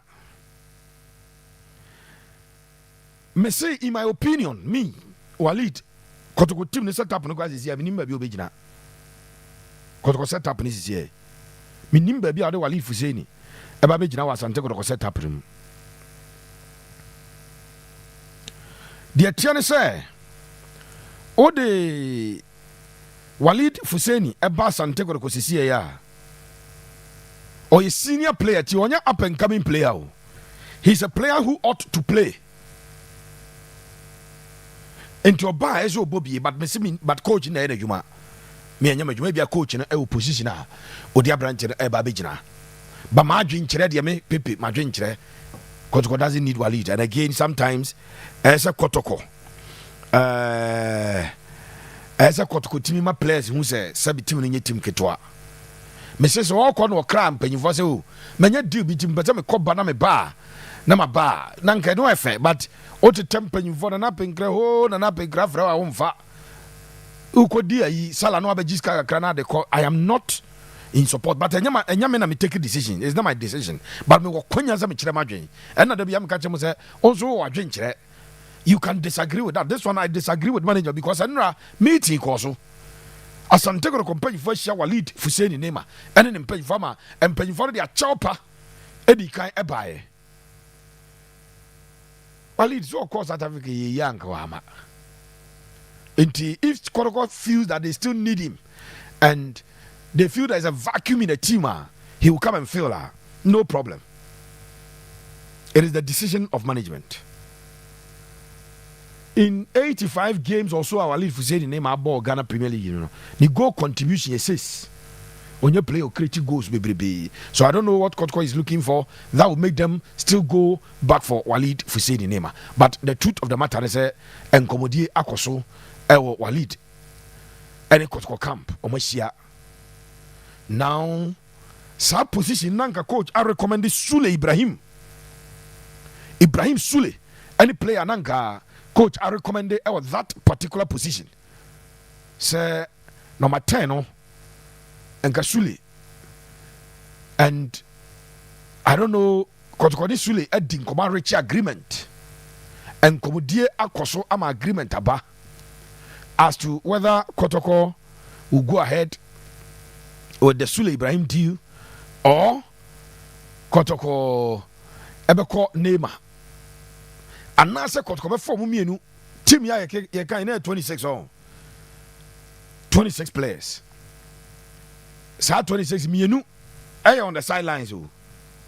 I know Peter, any Auchi, Abesoso na 28. 22 club Abesoso when 30. That is the conversation on Walid Fuseni Nema. Sule Ibrahim, Sule any Asante Kotoko finding agreement. Sule, the award chain is Asante Kotoko company for Ede Krata be back no more as inside Krata na Kotoko I announcement. He's by the ball ankasa Thursday no Friday. And Sana Kotoko start physicals no. Sule ebe bobi. Now because Kotoko officially unconfirming inti ana 26 players somebody call preseason one for the D and to Subino. Official announcement MI. It is the reason Sule Ibrahim, the 24-year-old, Asante Kotoko Amfa Nidin Amfa Amanu. Or a player I can't watch that. So from Olympics to KF Tirana in Albania, back to Olympics and Asante Kotoko. And you know, yeah, no Ababe training, no. 2 players. Muguso friends say justify and almost the friends say trials. Abedi Prince of Pokwajima Abedi and Seydou Abubakar 2 strikers, you know. Makasa asa ko befa ba ko pe. Omo mfa 2 ni nyina. Na Asad enu na me nkomodie no na Asad ye tilted in favor of Seydou Abubakar. But another quarters and pay I whisper at the Gumasum. Sir, some penny for John Entry. I'm about to John Entry. At the end of they need an experienced striker. One that guarantees goals. And they feel that Prince Opokwajimai able to me a guarantees our goals, you know. I know a conversation around a branch at the Prince Opokwajimai and he said to Abubakar. Now Kotoko announced the team on the Cape Coast, no 1-4-man cow because I'm going to players. Officially, yes, Patricia Chinaman Day. In fact, Nanumre, so announcement be by Manina, a Chinaman Day announcement by a Manina. Coach, and say, or persuade the players, they started training. Or him say, case closed, young for player BIB because a brand new infamano. A brand new infamano. It's no Prince of Pokwajima, any a branch of the team at the said Wabaka, my 2 players at the boom. Mammy found to just players bi ano mo ya trials bi mpanyinfo ada o mase me with details bi pa on Middlesbrough player no ye training with Kotoko no omo mo de ne ba nyina e wa ha na kwada no kra no osa bo trials bi ya ko Europe eti ono ne de no Lord Honey Listowo ne di no Lord Honey Listowo wa bombedes by youth teams no ho ena no onye senior team Lord Honey Listowo ne de eno no mawie ho the ofio ko United by left back no so mpanyifo aka che ne se ebe ya yem fancy ne di akwasi Oko United left back no Omaka che se yem fancy eti ono so eko ena afei Mark Asanso etu kabo manezo akonya 3 players there mpanyifo adawmase 3 players mpanyifo adawmase say yem fancy ye kwatoa so Cape bisi kwatko free Cape a so obekọ direct akwakọ pm ewo Accra akobo the Gaka Tofa na so back to Kumasi no in the course of this week the sa confirmation at the Ebebrel. For now we don't have it here this year the inquiry wa ha mame so enfant to just say abranche the din at Evans Oseusu Ose Capito Evans Oseusu Ose Capito Ose de no so no me de madwen kire e de ba ho me kire madwen wo pepe so channel no so YouTube say I think that the people around us saying so ntia say player epra etinafie na ACL. In fact I got somebody o ka chem say Europe crowd na unya ACL utim na obona na mo manage you say team for party be there ba say obefa player unya ACL the intense akora ni mbo no bo but me sure say bargaining chip bi akura a player who has been out of football for 1 year sometimes there's also a bend your rules de kakra men ka say ade em favor am onye o ena nya Kotoko ntia but how to folk a back off because they wanted him to come and train more ampene bibiani Gold Stars and that Gold Stars platform Champions League akwada we am no ball oni mbo no okobo Champions League ma bibiani Gold Stars a e bia enka Ose Capito besan aduru ba bi obeso oduru no but o yes there be na etu back off no a player of free ACL injury eba 1 year or more team bank kra na Europe or dey deal be bro se fa no bra it I think that the hadaha Kotoko ehia no or a winger with goals as we speak Kotoko wingers no be anyone in numbers ebeduru Ose Capito that is the fact winger be anyone Kotoko say here ya the numbers edu Ose Capito ba kuni kwa the Arsenal say supporters the man pressure pa yi Rastaman no Johnson Oseusu omo ma pressure pa the pressure ni bi kura ma a coach no especially as has game no one for movie no so player o ma fan direct we kwa the wa ma trials na wo mprai no nyare ne drew za game coach amana mo ntiase ti do kwase me wo ne say Osai de no efiri na kwasi kina say anwia biem Kotoko betwa so efiri na kwasi kina now one reason ti Kotoko pay Evans Oseusu no the injury to 2 of their wingers the 2 wingers epra Asante Kotoko no mo pay Evans Oseusu because unya Ose Capito no obegina sa position of wings no onzo a ebetima boa one the goals ba so clearly Evans Oseusu de no so akwakoye bibio ho ne de akwaye bibio ho but Kotoko may sign 3 more if they sign 3 about 15 if they sign 4 about 16 so far 12 and they confirmed and so 12 ni nyina no akwako piem so 26 man squad Kotoko e akwa piem ewo Cape Coast no 12 new players there's the old players near 14 old players near 40 and kwa Jordan Amisa youth team player no e kan bi e na e ma no e kokoyesa somewhat tell do asem no and so a hard dwene e wa ha mame quality so na memusa no mame quality so let's akwaba Thank you. Fantastic. Asante Kotoko last minute push. Omo transfers no. Team no ako PM Cape Coast. 6 players. Kotoko may pick 3, 2, 4. Omo for 6 ni na. Ebi no my training principle kwa my training be 3 weeks ni. Say do Abubakar be omo ye ansa na omo be South Africa no. Sule Mohammed. Sule Ibrahim, sorry, not Mohammed, Sule Ibrahim. Then omo pe John Entry. Omo pe Ivan Soseusu. Any some other news on Kotoko? Their final push omo transfers. People me that say come away you did last week, you know. I've said it and I will repeat it anytime. Say, oh yeah, mass signing. And most of the times it comes with its benefit and I feel so. The negative side affected team. No, most of the times, we team now one, then watch a weak point a woman. No additions to it. Uncle top players maybe say yeah season to work to players a good now saying as we speak require 12 signings. Yes, confirmed 12 signings. That's all the additional 4 or 5 account manako raise to 16 17. It raises a lot of questions, especially Osha games that we nima oba. Now watch your team now what build that one so no watch your amount that be count quality no a match here a pair and then no be say in football you're free be say football our communication and why dinkomo in the sense that say oma players net to mo say and some more born you need to know this and that, you know, where your Pepe, this is the strength, where in weakness, where a little, say no to me and a Juma, say no to me. So you know how to blend the two together. Oh yeah, Juma, you don't go and sign somebody or to say Pepe now to be for bar and 11 no now say about the same thing now Pepe bono.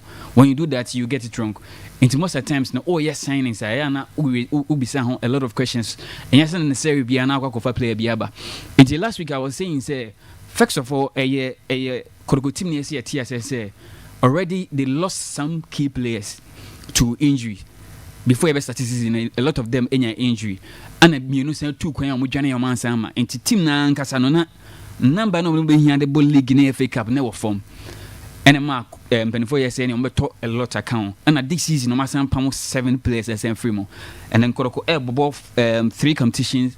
The Confederations Cup, the FA Cup, and I feel so the Ghana Premier League. And they will need players, they will need more additions. And no more sense. But I always say, understanding among these players, no cohesion, and then coach bit me enough time at the team selling in the project no person players no. In America, and what you do is that you communicate to the supporters say. These are new players. Ya Tomamba. And born everybody, Mama America. When the results started you let the supporters understand. Say because there are a lot of new players. Any lineup now, you could count about 5 players or new players or Masati in Asante lineup. Ne basana unya understanding na open free team. That raises a lot of concern. Oshe team omeko Cape Coast here. Na oshe omwa ose ambeso mo de bekan you ask without these players no Kotoko ain't mean function which to me I feel that Kotoko current players ne always see no and enough. You don't need to make more additions. Those are the 4 best account. Yes, Ivan so a fantastic player or a great ringer. Kotoko 2 injuries. Asante Freno, Peter Midu Aqua, the like NFA, so Asante Freno, Elvis Sheba for. Yes, I understand. But Elvis Sheba for Kran and Negro on Mobisa. In Zabia, Obia bet my make case and money Peter Midu Aqua. No be someone say omo say no without them no omo mo na just still yes for additional players na be kan one. That is the question coach and the carry to one IMC penifone share. They need to ask him yes this player is available in Kotonaba. I think omo say enough. Even so say also like you said a fantastic player, but I don't think Kotoko need him, especially watching if you 1 year or more ball. That is a problem. Yes, Otifie o team no nyabe more, but we injury no na say for a whole year. Yeah. And you got 20 bar one expectation na o pay free on unya na san. You may need time say obetime develop ma anya na strength na wo no ne born anim say even so say we should born was some test no. We might not get the same from him. And okoto player so bana say support session ne track record na say e was straw. Na say ne money bono enko ne etie na people will start question sign now sign by no if you no yes something the call by people were raising a lot of concerns say born and all body man No, Samson Eduku na meka na asem. Samson Eduku Obama Tamale cities no. City azana obekọ. Azana otu kwan no. Na enti se de obeba no Kotoko no. But because okoye no onya bi mo na oba fie no obetena fie no eche yansa no obebo no. When ebasa na onya the same player na onim dada no. Na Kotoko so pressure wo mu. Exactly. Okọ Go Stars ya waboti. Wa sha issue goes. Enti player watena fie eche san no. Even so say we should may need time and say ehun say de otie. Somebody like John Entry na bia on the senior man when the boy in as much obetena fie check akra no. When you some training kra na. Yes, o training 2 weeks 3 weeks or you back dreams no ko ball Al Marouch or Libya. Yeah. Tomo wi omu season no aba. No return. To buy no training with dreams. Into only the in full sections of ball. Yeah. Somebody like that. Somebody like that oba supporters know say on the form that no but omre to impact or project episode especially coach or Karim Jitu was saying him be no into omre but like I said earlier Kotoko team na OCC any dia pepe I'm not too sure they may need additional 3 or 4 players again. The onaye at least sir. Yes, competition is number 10. Say open number 10. Say you ho entry man ho set kojo these 2 players bet number 10 now open. So why again? Open number 10 back. And I say entry man ho because of say Albert ni kwampo kunkwa. Some of friend don't about become Morfin ball number 10. Sam Morfin Bono second striker. Ya no ye more comfortable. Tono ko number 9 ye. O de ball na e bia ho kire na ababa se ni rule pass number 9 there. And I say entry Albert e bomb as a wing forward. I or striker from wings no more bar. Kwame lead attack na not na ball either 7 or 11. Ti Kwame nya start purchase cause go need striker because no be Isaac Minta so ho. Minta started training kra or out for like 6 months or so. Oh okay. Minta out for about 6 months. 20 memo. Well, but I still think that you need to manage them. For 70, you need to manage them. Something's more on Tinedu. Yeah. See, I'm a Campo. Coach Karim Zito is furious. Nano on the management meeting, Ebusa about some Tinedu as I say, boy no buy and 2 days the ball on the boy. Or ya solve some of the midfield problems requirement because we're pushing it free 8 it be 6 8 na ball no bomb 2 days no a branch training fully be omo but there is a certain recommendation from a certain quarters and one turn still coach busa doctors need to be enyina no boy is on your feet and no accusation but say one person within the management no in empenasem a person slot back because the same we 26 na ko yeah me na plan so 28 omo for 2 pempo be ka ho 30 nast won register Minta won register Kotei won register Ntimanu won register Samson Tinedu na is a 4 no yes a omunya me ka so that has been the issue now say see me borrow mo camp the coach is furious with one management member say on the name so ya be the obstacle now or explanation one training mu because senka to say the management just play kwine eja Predictor Saring omo ko on gas up obi but where the hobby or your training he doesn't know the status of the boy but he thinks that he will need the boy now born there coupled with the fact that entry and baba ya nyina no about 2 games bia omo call off kakra no enti he needs him as a backup at that position but this is what is going on and backup class Kabiru bo am with Asante Kotoko team no mo ko keep kusunu ni anhwade first of all you establish say last season Asante Kotoko players omo to mo no obi anu an board tin saying something the cool Samotinedu such player say nye engine on ese ya ntone mfa na metina bench untimi nkoto Kylian Mbappe e metina Madrid say onya adi nti what bench or so close to there be yenye ne say ukoto player na ne board din the entire team na ne board din for you to agree on that fee now what koto ne say you saw something potential in him say obebo team no me can ya de team here omo to Tobi omo say omo bone say team no ho na omo bone say Mbappe ne Vini motebe untimi nkoto player ma the fact that the when a team agree say you tria 2 billion o series akoto player ba an bo ne dinsin obia na kire say they needed him. Even though previous coach and former coach na recommendation am I dey play and buy, but me say Madrid for to Mbappe e buy na Ancelotti ko no. Xabi Alonso buy say on the ohia not in the bench yenya ne sa. Team penny from penny man yenya ne sa. But young squad no.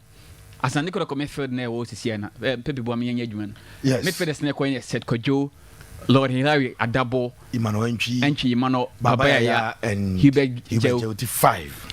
Let's be realistic. 5 normally we started 3. You have only 2. It depends on lineup episode.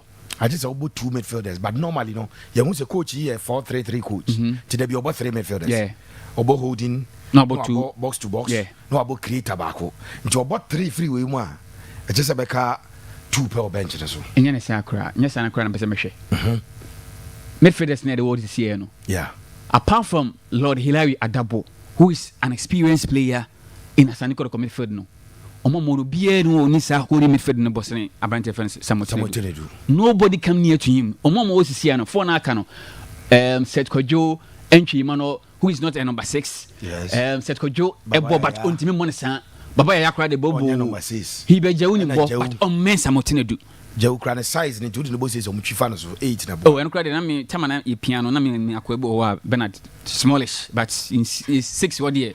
Untimi twimfa no so ntina de. Okay. 6 in the nyanso ni born na holding. Yeah. Height in the shena e matasa. But let's be honest. Me say Lord Hilary Adabo former Samatex player no. Uyini free wa Asante Kotoko number 6 no obie nu a onim bosene Abrante fence Samotenedu. Senka Justice Blue wo na say injury hane dia enko ya de sen no. Inti menu wo na say injury no dia o ya de sen Tenedu. But omo maka sisi na say Tenedu pride dia. Nobody, none of them come closer to him. I know you one thing to establish. And he say, Obobo Hilary Adabo, or next option I'll be consider. Oh, yes, substitution. Obo so about 2 holding midfielders. Tenedu na dem account. Tenedu na Adabo. Adabo e Brenna say Obo Adabo nkwana wo Brenna the way for Obama. It should be Tenedu. Enye Hubert. Me respect no. But bo na nkasa ye bo no ene Asante Kotoko ne de. First of all, unyi obi a wabo bi da. Obi o san wo bo no experience. Obenya obi steady terrain exactly. No asiye kakra. And Tenedu crabo na amount a lot of confidence with the ball. Otimi hold the ball na che down ho fine sometimes yana or suban bo wa nhye dem hia there is releasing them no di agro. But e ade number 6 there especially when pressure about so unyi obi ade ball no man obetime cool ball no year man. He's better than apart from Lord Hilary Adabo. Obi enu oben no. So management should come out and explain to us why they have refused to let him play. And shockingly, management have announced say 2 players a pra on count. Into just pride. Squad we so call and just pride. On count. It is a player on person. They say young Koto player 2 billion. Emane ne carry and say in your club. Wabra winya for so be free so sign 3 years. The first season no boy you know. I can't 2 seasons and 10 pass. So when you know one you contract him all the ton.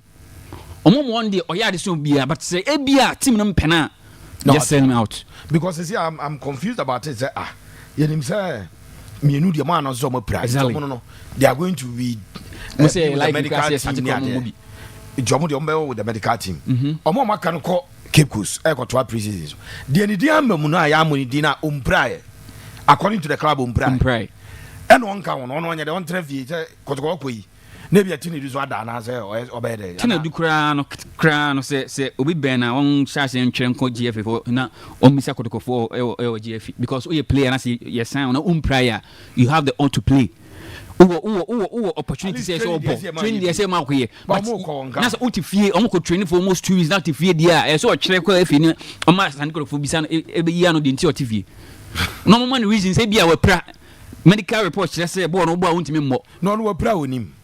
Oh, say be a introduction one when you are okay. Ebia, send party, so called by the Ebia and Unim say, baby, no pra. Ntomo because South Africa no back. No man special training. And one the physical trainer, was a physical trainer. Yeah, one could be. And no more sad training na the team ne buy no. Mo come and Wednesday, Thursday. Wednesday no grammar who know. One could be. Na WhatsApp platform na different man can't show no. To Wednesday no. Oh yeah training.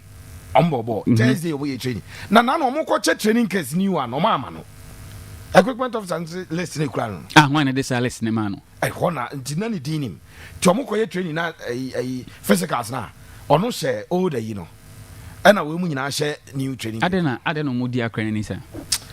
N'asɛm no sɛ me. Ade no mo di n'ani sa. Emmanuel no di nkɔmɔ abo sɛ. Obesu. Yes, ɔyɛ very very frustrated. Obeye ana make say first of all Nana Prinkra and your management agreed to purchase him for a figure around 2 billion.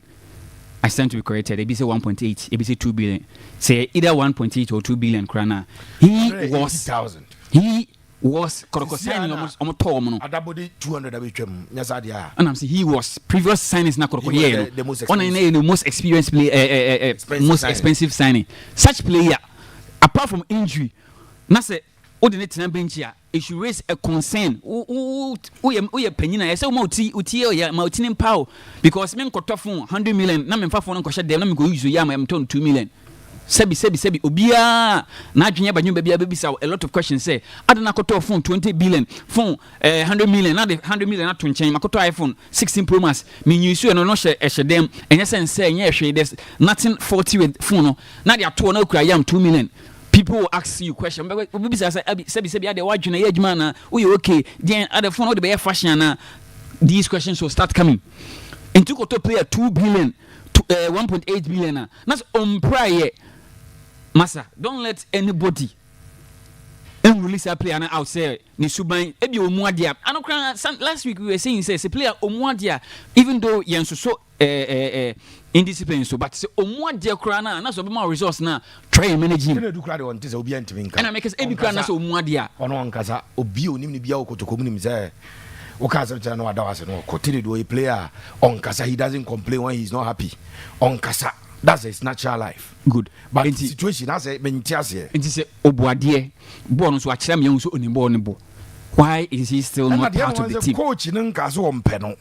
And I cried, see people on to minka. The coach, no, and the coach now feels with the management. So Obeka, Ebian Zebia come FM was na your manager, Mr. Ransford, Akoto, Aquasign will be. I want to. Aquasign analyst be an say. Yes. Pandit be the now. Aquasign. I brand just sign one fee. Be a 5 billion. You try to car almost 7,000, 8,000 Ghana cedis a month. It be a 120,000 Ghana cedis a month. Now, Okoye na for buy within 2 months or something. They be ready. And you know, man, and penifone one can be son. You answer questions. And to coach no crowd the on to me as one panel. And mem kura and I'm say young Koto Mbappe manema na Ancelotti coach is here na Alonso buy and was on panel because on kind of style of play home. Young Casa 7 one player no board ding team on an board ding the HS you saw something important in him. And you know they need to ask questions. Say Nana Prenka, Nini Bress, and your next idea now. Say Nibble Bisa questions. We think Obisa coach. Coach, you play on Koton on prayer, but on Mobi. What is the reason? No more reasons. The coach has a new one. Sit down, Bonkro, Bisa reason. A man in Kotan for your man carry and say, what about which can come to me? Yeah, was so GP. And he said, Sebi, you penny for me. Team Gaba Paddy and Cabensa. Let's have Medasi. 9% come a yard take it to a bit. So you not. Okay, any every year, special work be.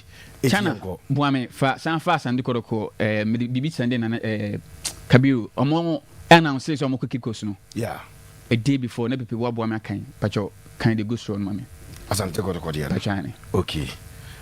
This is the official post. They posted this yesterday. Or X on Cape Coast strip, no? Yes. I see. Na one more ede asemono. So two. You see, our traveling squad. Debbie. We the other one. No, I'm confine. No, okay. Our Warriors will continue the second phase of our pre-season in Cape Coast. 1 day ago. Yeah. And yes, I treat him. Yeah. They just say and run on the buy sell Moko Cape Coast. Me say born a year bono.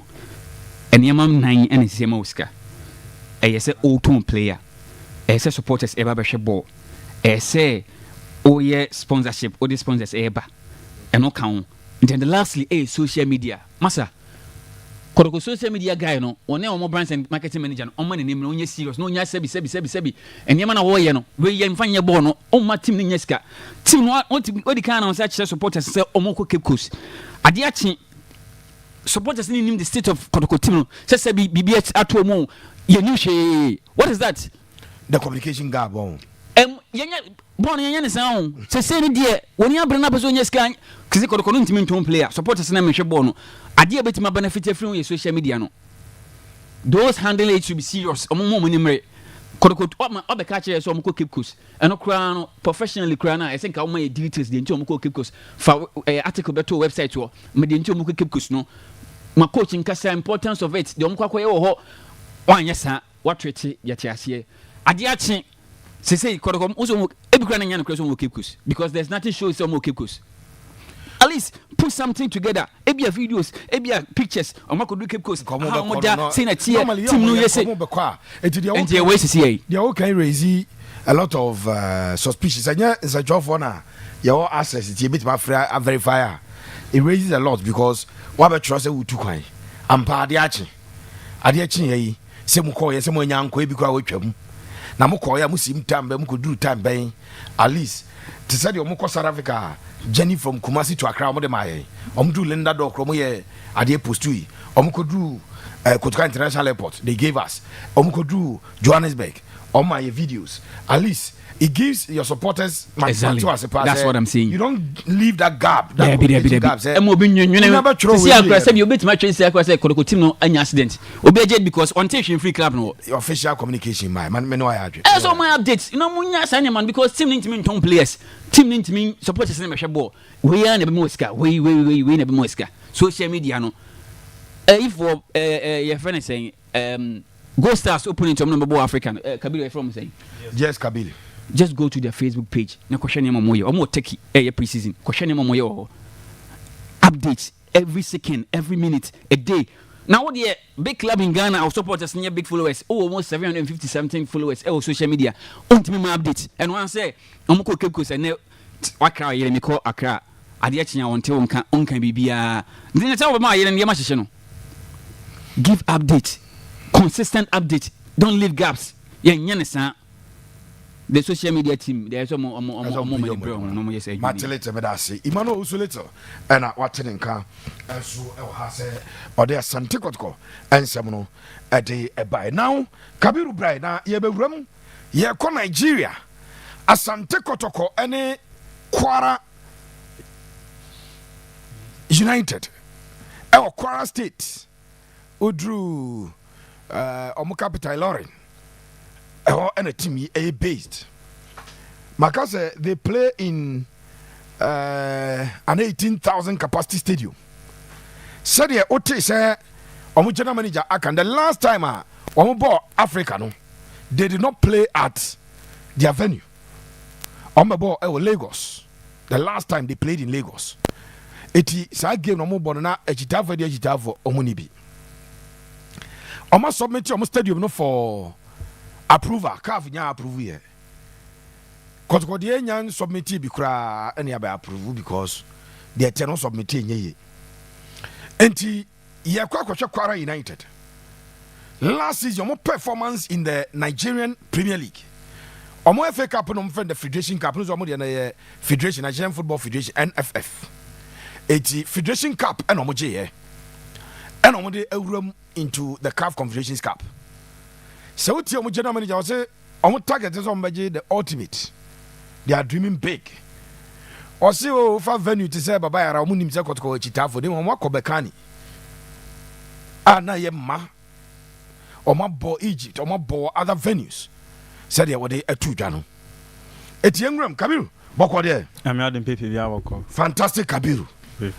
Chitafo so omo feel omo etiefo no. Ezo omo feel papa.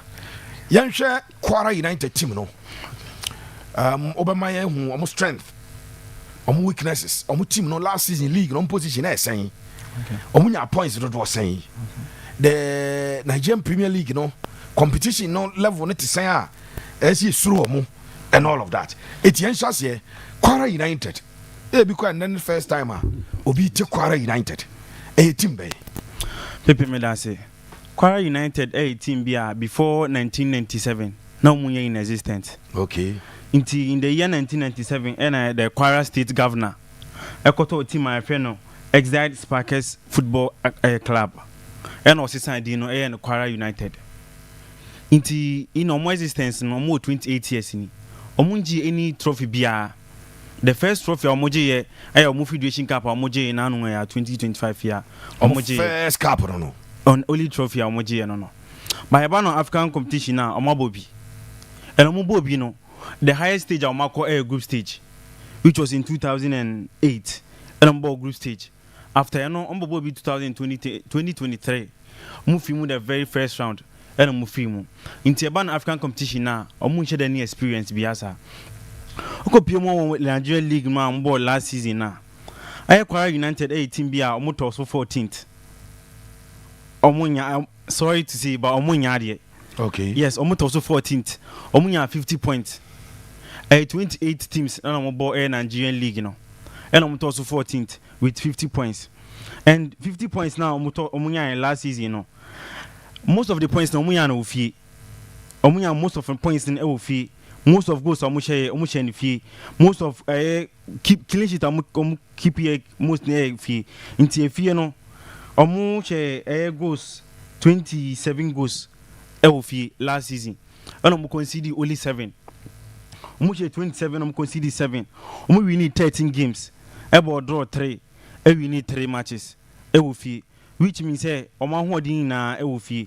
Yen ko hwa away. Last season we hwa away na away table no. Na omo to so 16th. Away table no.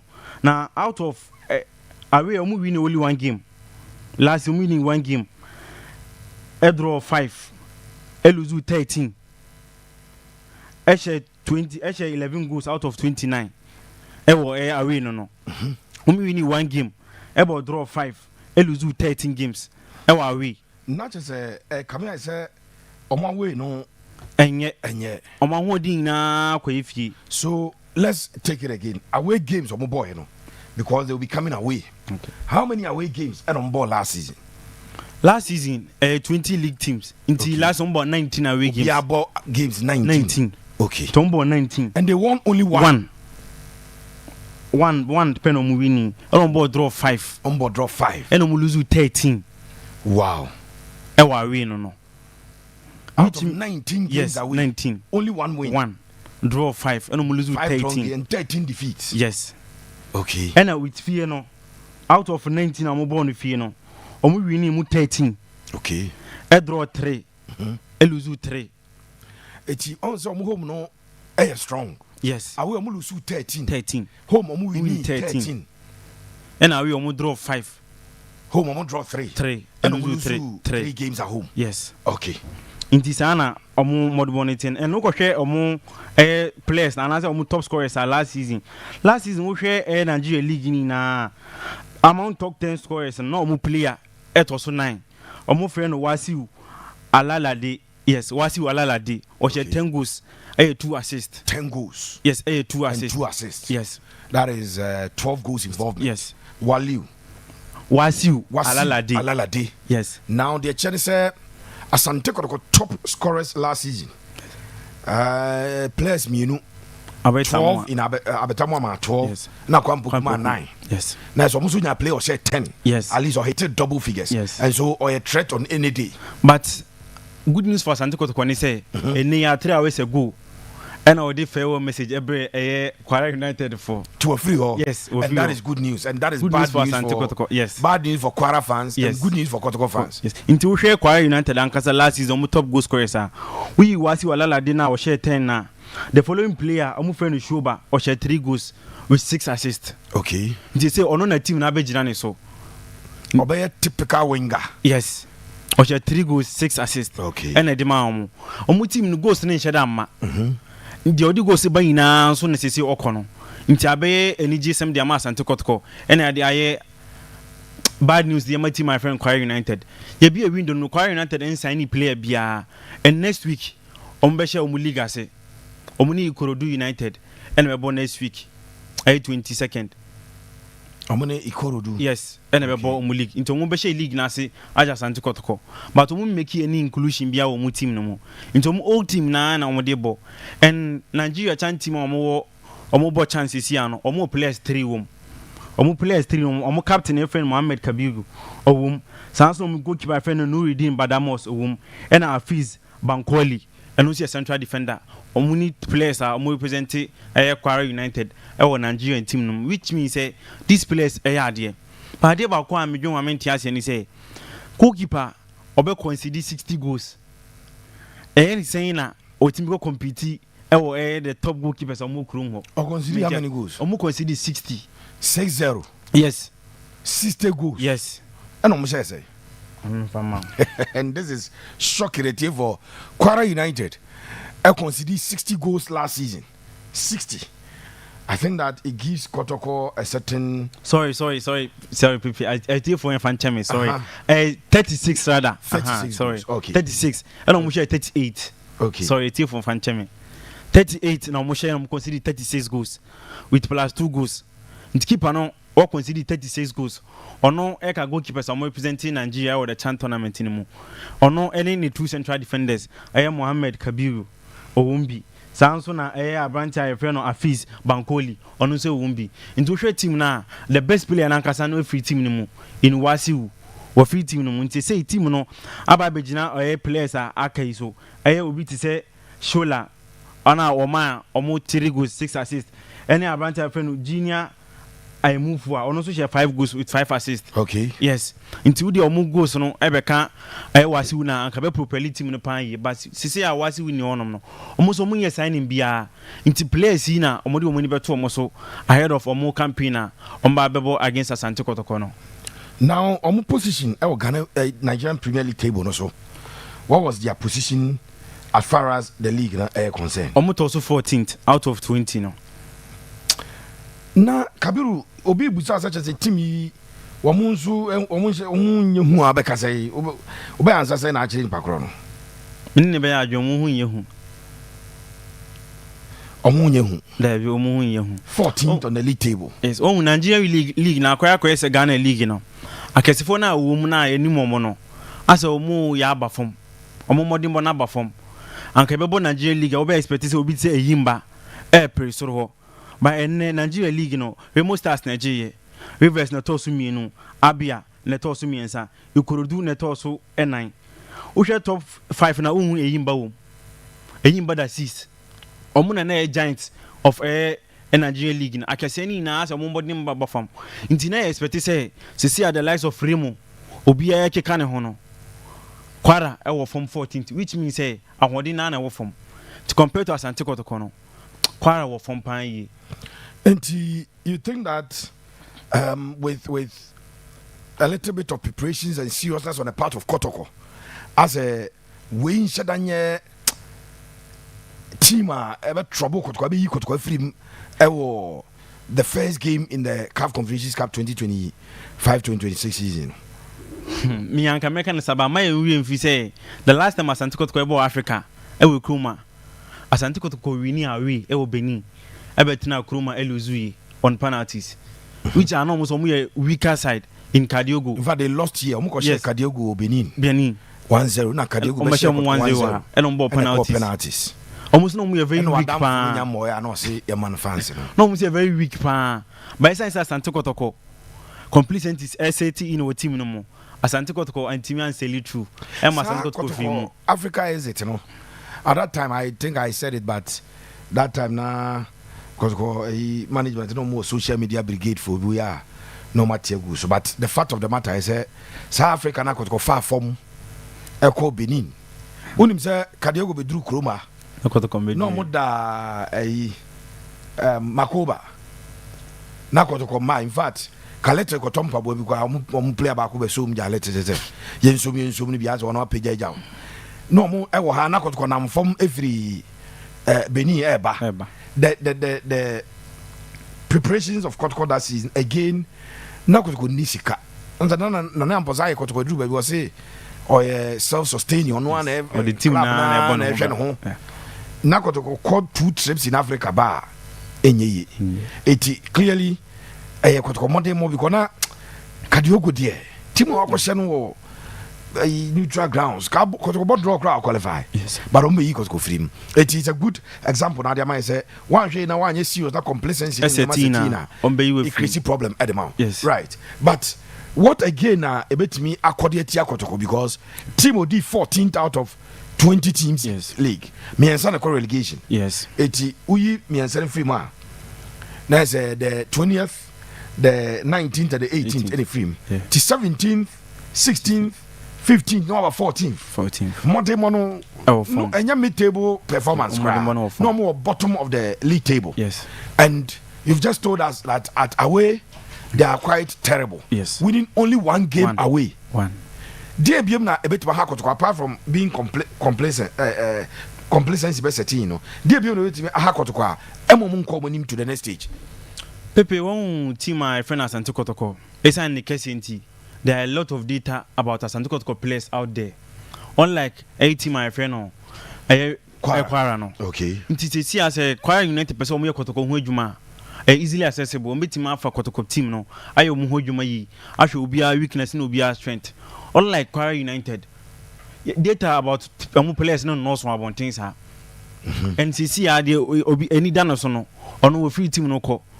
Yeah. Yes, in Tebemana very difficult. So I say obey the only best player way to say when I did any sin so. Very difficult. Based on research now I about Kwara no. Yeah. Almost you could go for on. I been one. You na say Kwara qualifier. Yeah, you could go for my bem. Yes, I been one. Maybe Kwara United you say normal ball. The Value Jet Cup. Yes, I'm more tournament. Emma Remo Stars. Remo Eshom by 2 goals to 1. Yes. And Remo Stars bomb by 2 goals to 1. Yes. You listen to Omo General Manager the interview ni ade, and as I know some sort of experience. I say no reverse. And I say na no Remo Ebano or lead Omo Ediomo buy. Omo name it my boy no. Yes. He was part of that contingent and Omo Ebai no. Based on interview I say he was trying to play that mind games. Oh, Kotoko Omuna so yeah, they said team Ketwana Kotoko so. You think that Omo surprising as almost Shasi na Omo ye Juma as you said, open information about them. It may be very difficult. Yeah, the end dream I got China. As soon as a job for me no. Omo after say ya ni GM Nangazaka say you know. Ya ni coach be kasabi bia be team Nangas be profile Omo ye. You think that person play under that card no more 500 baby biana? Because manager no onim kruma and yes onim ha and odi mo abaha. Yeah. And why reverse ejuma na say reverse ball Dreams FC. He na Dreams FC ko semi final no. Reverse ball mobile kruma bi. So he knows the ins and outs of a kruma and side game no. Reverse ni Dreams ball baba yara. Until onim park ni ye, onim the ins and outs. Until okase Kotoko and favorite Kotoko favorite. I won't say Kotoko favorite, but obitima surprise Kotoko. And Africa game no. There are a lot of shenanigans home. Asante Kotoko go home first. No, I call away.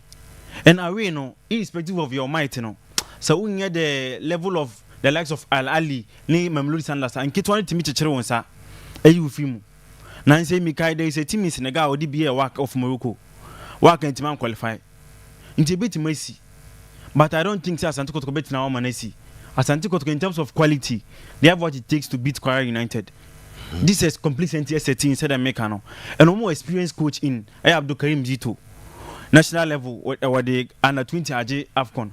And club side also or the 80 my friend Dreams FC are no more weak in terms of quality as against Asante Kotoko. Edomoko the semi-finals of the Confederations Cup. He has seen it all. Into complete sense in Kwane idea beating me Asante Kotoko against a team my friend Kwara United. Into me Asante Kotoko are in pole position to qualify to the next round. You know. Kotoko are in pole position to qualify. We don't want to get ahead of ourselves but me say and time drawn by now or research Kotoko's path. And the day you were very concerned with the Kotoko path and all of that. That should Kotoko progress from here, their next opponent with that athletic club of Casablanca, Morocco, work of Morocco, and Kotoko any on should Kotoko use this game? I'm for game way any statement. Kotoko Nigeria no wakɔhyɛ kwara bɛyɛ 4 wabɔ kwara bɛyɛ 3-4 ha ɛbɛma waka fa ne sɛ we have a match to play ana ebia Kotoko nya saa win no so ma waka da no so ti Kotoko ɛyɛ no fikyire bia na waka ka afa ne sɛ Kotoko nya deɛ na Kotoko so akɔ surprise na WAC team for the past 3 years they haven't been the WAC na enim no. Yes, inti club World Cup amokoye na Champions League amoji against Al Ahly. Sa slot na de amokoye. See no last 4 years no match baako. Yes. As a Walid Delaje if you yes. Omun team build omu team. And of you on players key players so free team no mokoye. But last season na this Rolando Mokwena and no. Yeah. And of you no. Or the players to your account South African coach. Yes. On the never and on we need before say club World Cup no. Or jamu 2 quality players. Timbakusi Lodge, any Kaisos Malula, former South African players. These players our quality. They have seen it all. And will be our share work. Our club World Cup be a bedia dance say a bunch of Timbakusi Lodge, a very good player against Manchester City. He was just delightful. Now he was unplayable that day. And these players that's what work. And we feel club work buy and on my coach, more for different coach. Yeah. And almost sign over $4 million. I want to be recruitment. Cash injection, yes. Want to be recruitment. They say Morocco football no. Akwa di AS Fao. Any RS Bakani. Yeah. And they say work any Raja ina any Omwada Omonso. They are ready to invest now. And with Sika Ababesha work muno. Omuni said this is the right time to invest. Almost back into the Moroccan football because Morocco Kurona Kasa a work and your fanny AS Fanny RS Bakani. As Omoji work of yes. Morocco and Casablanca. Yes. And Farabat for no apija. Yes. Omo pija because of investment. Yes. Then Bakani so apija because of investment. Yes. No more very strategic. Say they know if they come Champions League on team more. Yes, Omoba Champions League now.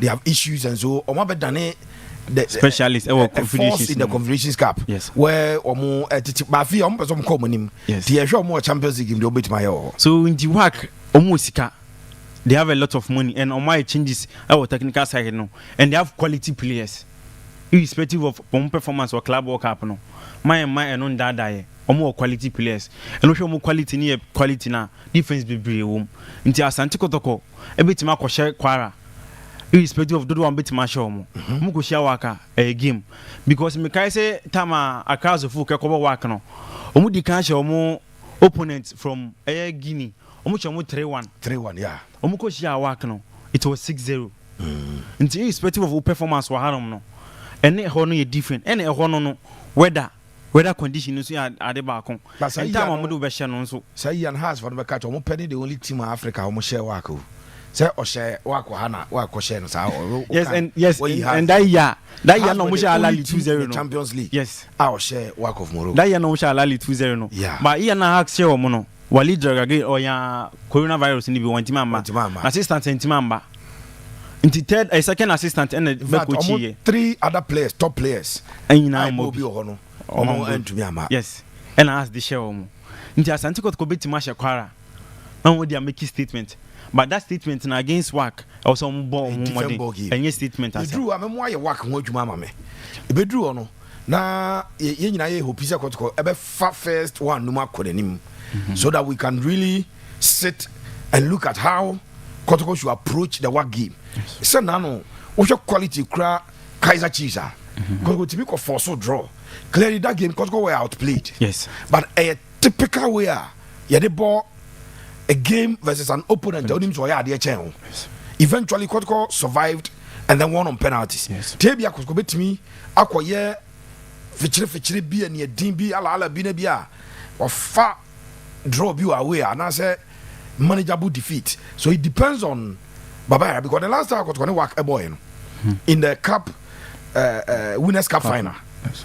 Kotoko lusu 1-0. Yes. Kotoko we need 2 and so that bianco for if Kotoko lusu to work e wo kumase. Kotoko did not lose to work. It was a late comeback from Kotoko. On that day, Yebo game now work share first goal. Yes. The Barbara Sports Stadium went dead silent for over 30 minutes. No bianca so biang. That is one of the problems associated with especially Kotoko. I was very young that time. enti baby e wono we wanted to do something she jama bi na motivate boys no o start ya no bi e trase ya base ba bo na se base betie mu trase enti ena Reverend Lord Kenya ni odazu use Lord Kenya the then Lord Kenya rapper ena offer microphone that time na Kotoko bo gamer big gamer Lord Kenya perform Pat Thomas perform Yasapon perform because Baba Sports ye ban tem nyasa unya ba bi ntra game ni gusu e koso na Alhaji Ali Madonna the mic the command Lord Kenya say on ka bibi keke ena Lord Kenya tie Asante go say yeah supporters ne tie mu yeah na insina first go Kotoko ashabako then they decided say but against CAF rules obekasa o microphones room so supporters ne change my normal Charlie who's at the nice and from gugu yeah work for no 2 minutes na second go aba na for nyina kogu polo na time so ya so maybe if it had been done in the first half it you defend ya and I got to show 2-1 Kotoko did not lose that game but they lost the cup ABA Kotoko can compete with a work na but the woman drew to the man and about come who was it to champions confederations cup time and all about with dreams and say anytime you call we biano or cannot touch more defend it but bo home bia will be beam na quality problems the man against Stade Malien or Kotoko share mo oba no be obi o mo na share first goal me kai pa and I mean Gino mo coming back against Zamalek draw Cairo oba no be mo share 3 you made this uncle when you drew a little just still on Kotoko Dieno. Yeah, there's one thing NSA Abai need to do for Kotoko. Games in the domain no. Yeah. One reason say NSA and Abai no how we be do Asante. And no Steve Otwin ya dwen sia de bi minim say production mu benya we na to so ma me a draw na calf here no. Yeah. Unim so one for club bia venue. You know o crest and as a logo. On mine flag. Oh, yes. Ghana nearby. Be a calf draw no here. On mine. Sure. Me wa calf Kotoko logo. Or we TP Mazembe. Funny say on mine na air. But I'm funny say on mine and that alone tells you say the government and in our instance NSC. Sure. Our responsibility to get the Barbara Sports Stadium ready. The fans of Asante Kotoko will not get Kotoko to watch them. Nyamiadma next week because on the boga cut off on Accra Sports Stadium. Accra. Almost 30 season and so fans in your because they will travel to become Ababoti Chelsea. Now the next game near Kara United. Yes, and the fans will want to, yes, and the fans will want to watch the Asante Kotoko playing especially here in Kumasi. Kotoko timi kwa JB agaka top 4. Kunya good results. Become Chelsea. No, Buffy in the first game of the season or Buffy. And say Cup Confederations Cup game against Kara United. And NSC no kwabe to benya 200,000. It's a humble appeal to the NSC. And then government say omonke come on 10. I've seen works omoye na baba sports they should fasting adwuma no moye no montimi nya emma pitch nya kama na calf magentum so Kotoko can benefit NSC can also benefit because se Kotoko timi win against Kara United Kumasi baba sports they qualify Nigeria bar their next home game ambassador body tia work of Morocco baba sports they host work first game and so to coin just imagine se Kotoko share if we power for yaba Ababo League 2 games be aba na next game no say boy in Confederation Cup or say bofi etia work you just imagine ni peba be share game ni keke atmosphere and everything you don't want to miss kana e be baba no in this contents NSC they shouldn't afford to miss sikana eba no so mo miss say sikana season imagine be aba because ebia na Kotoko every mo man no dey sumana so ebia no every mo enti Koko season no NSL 2 games no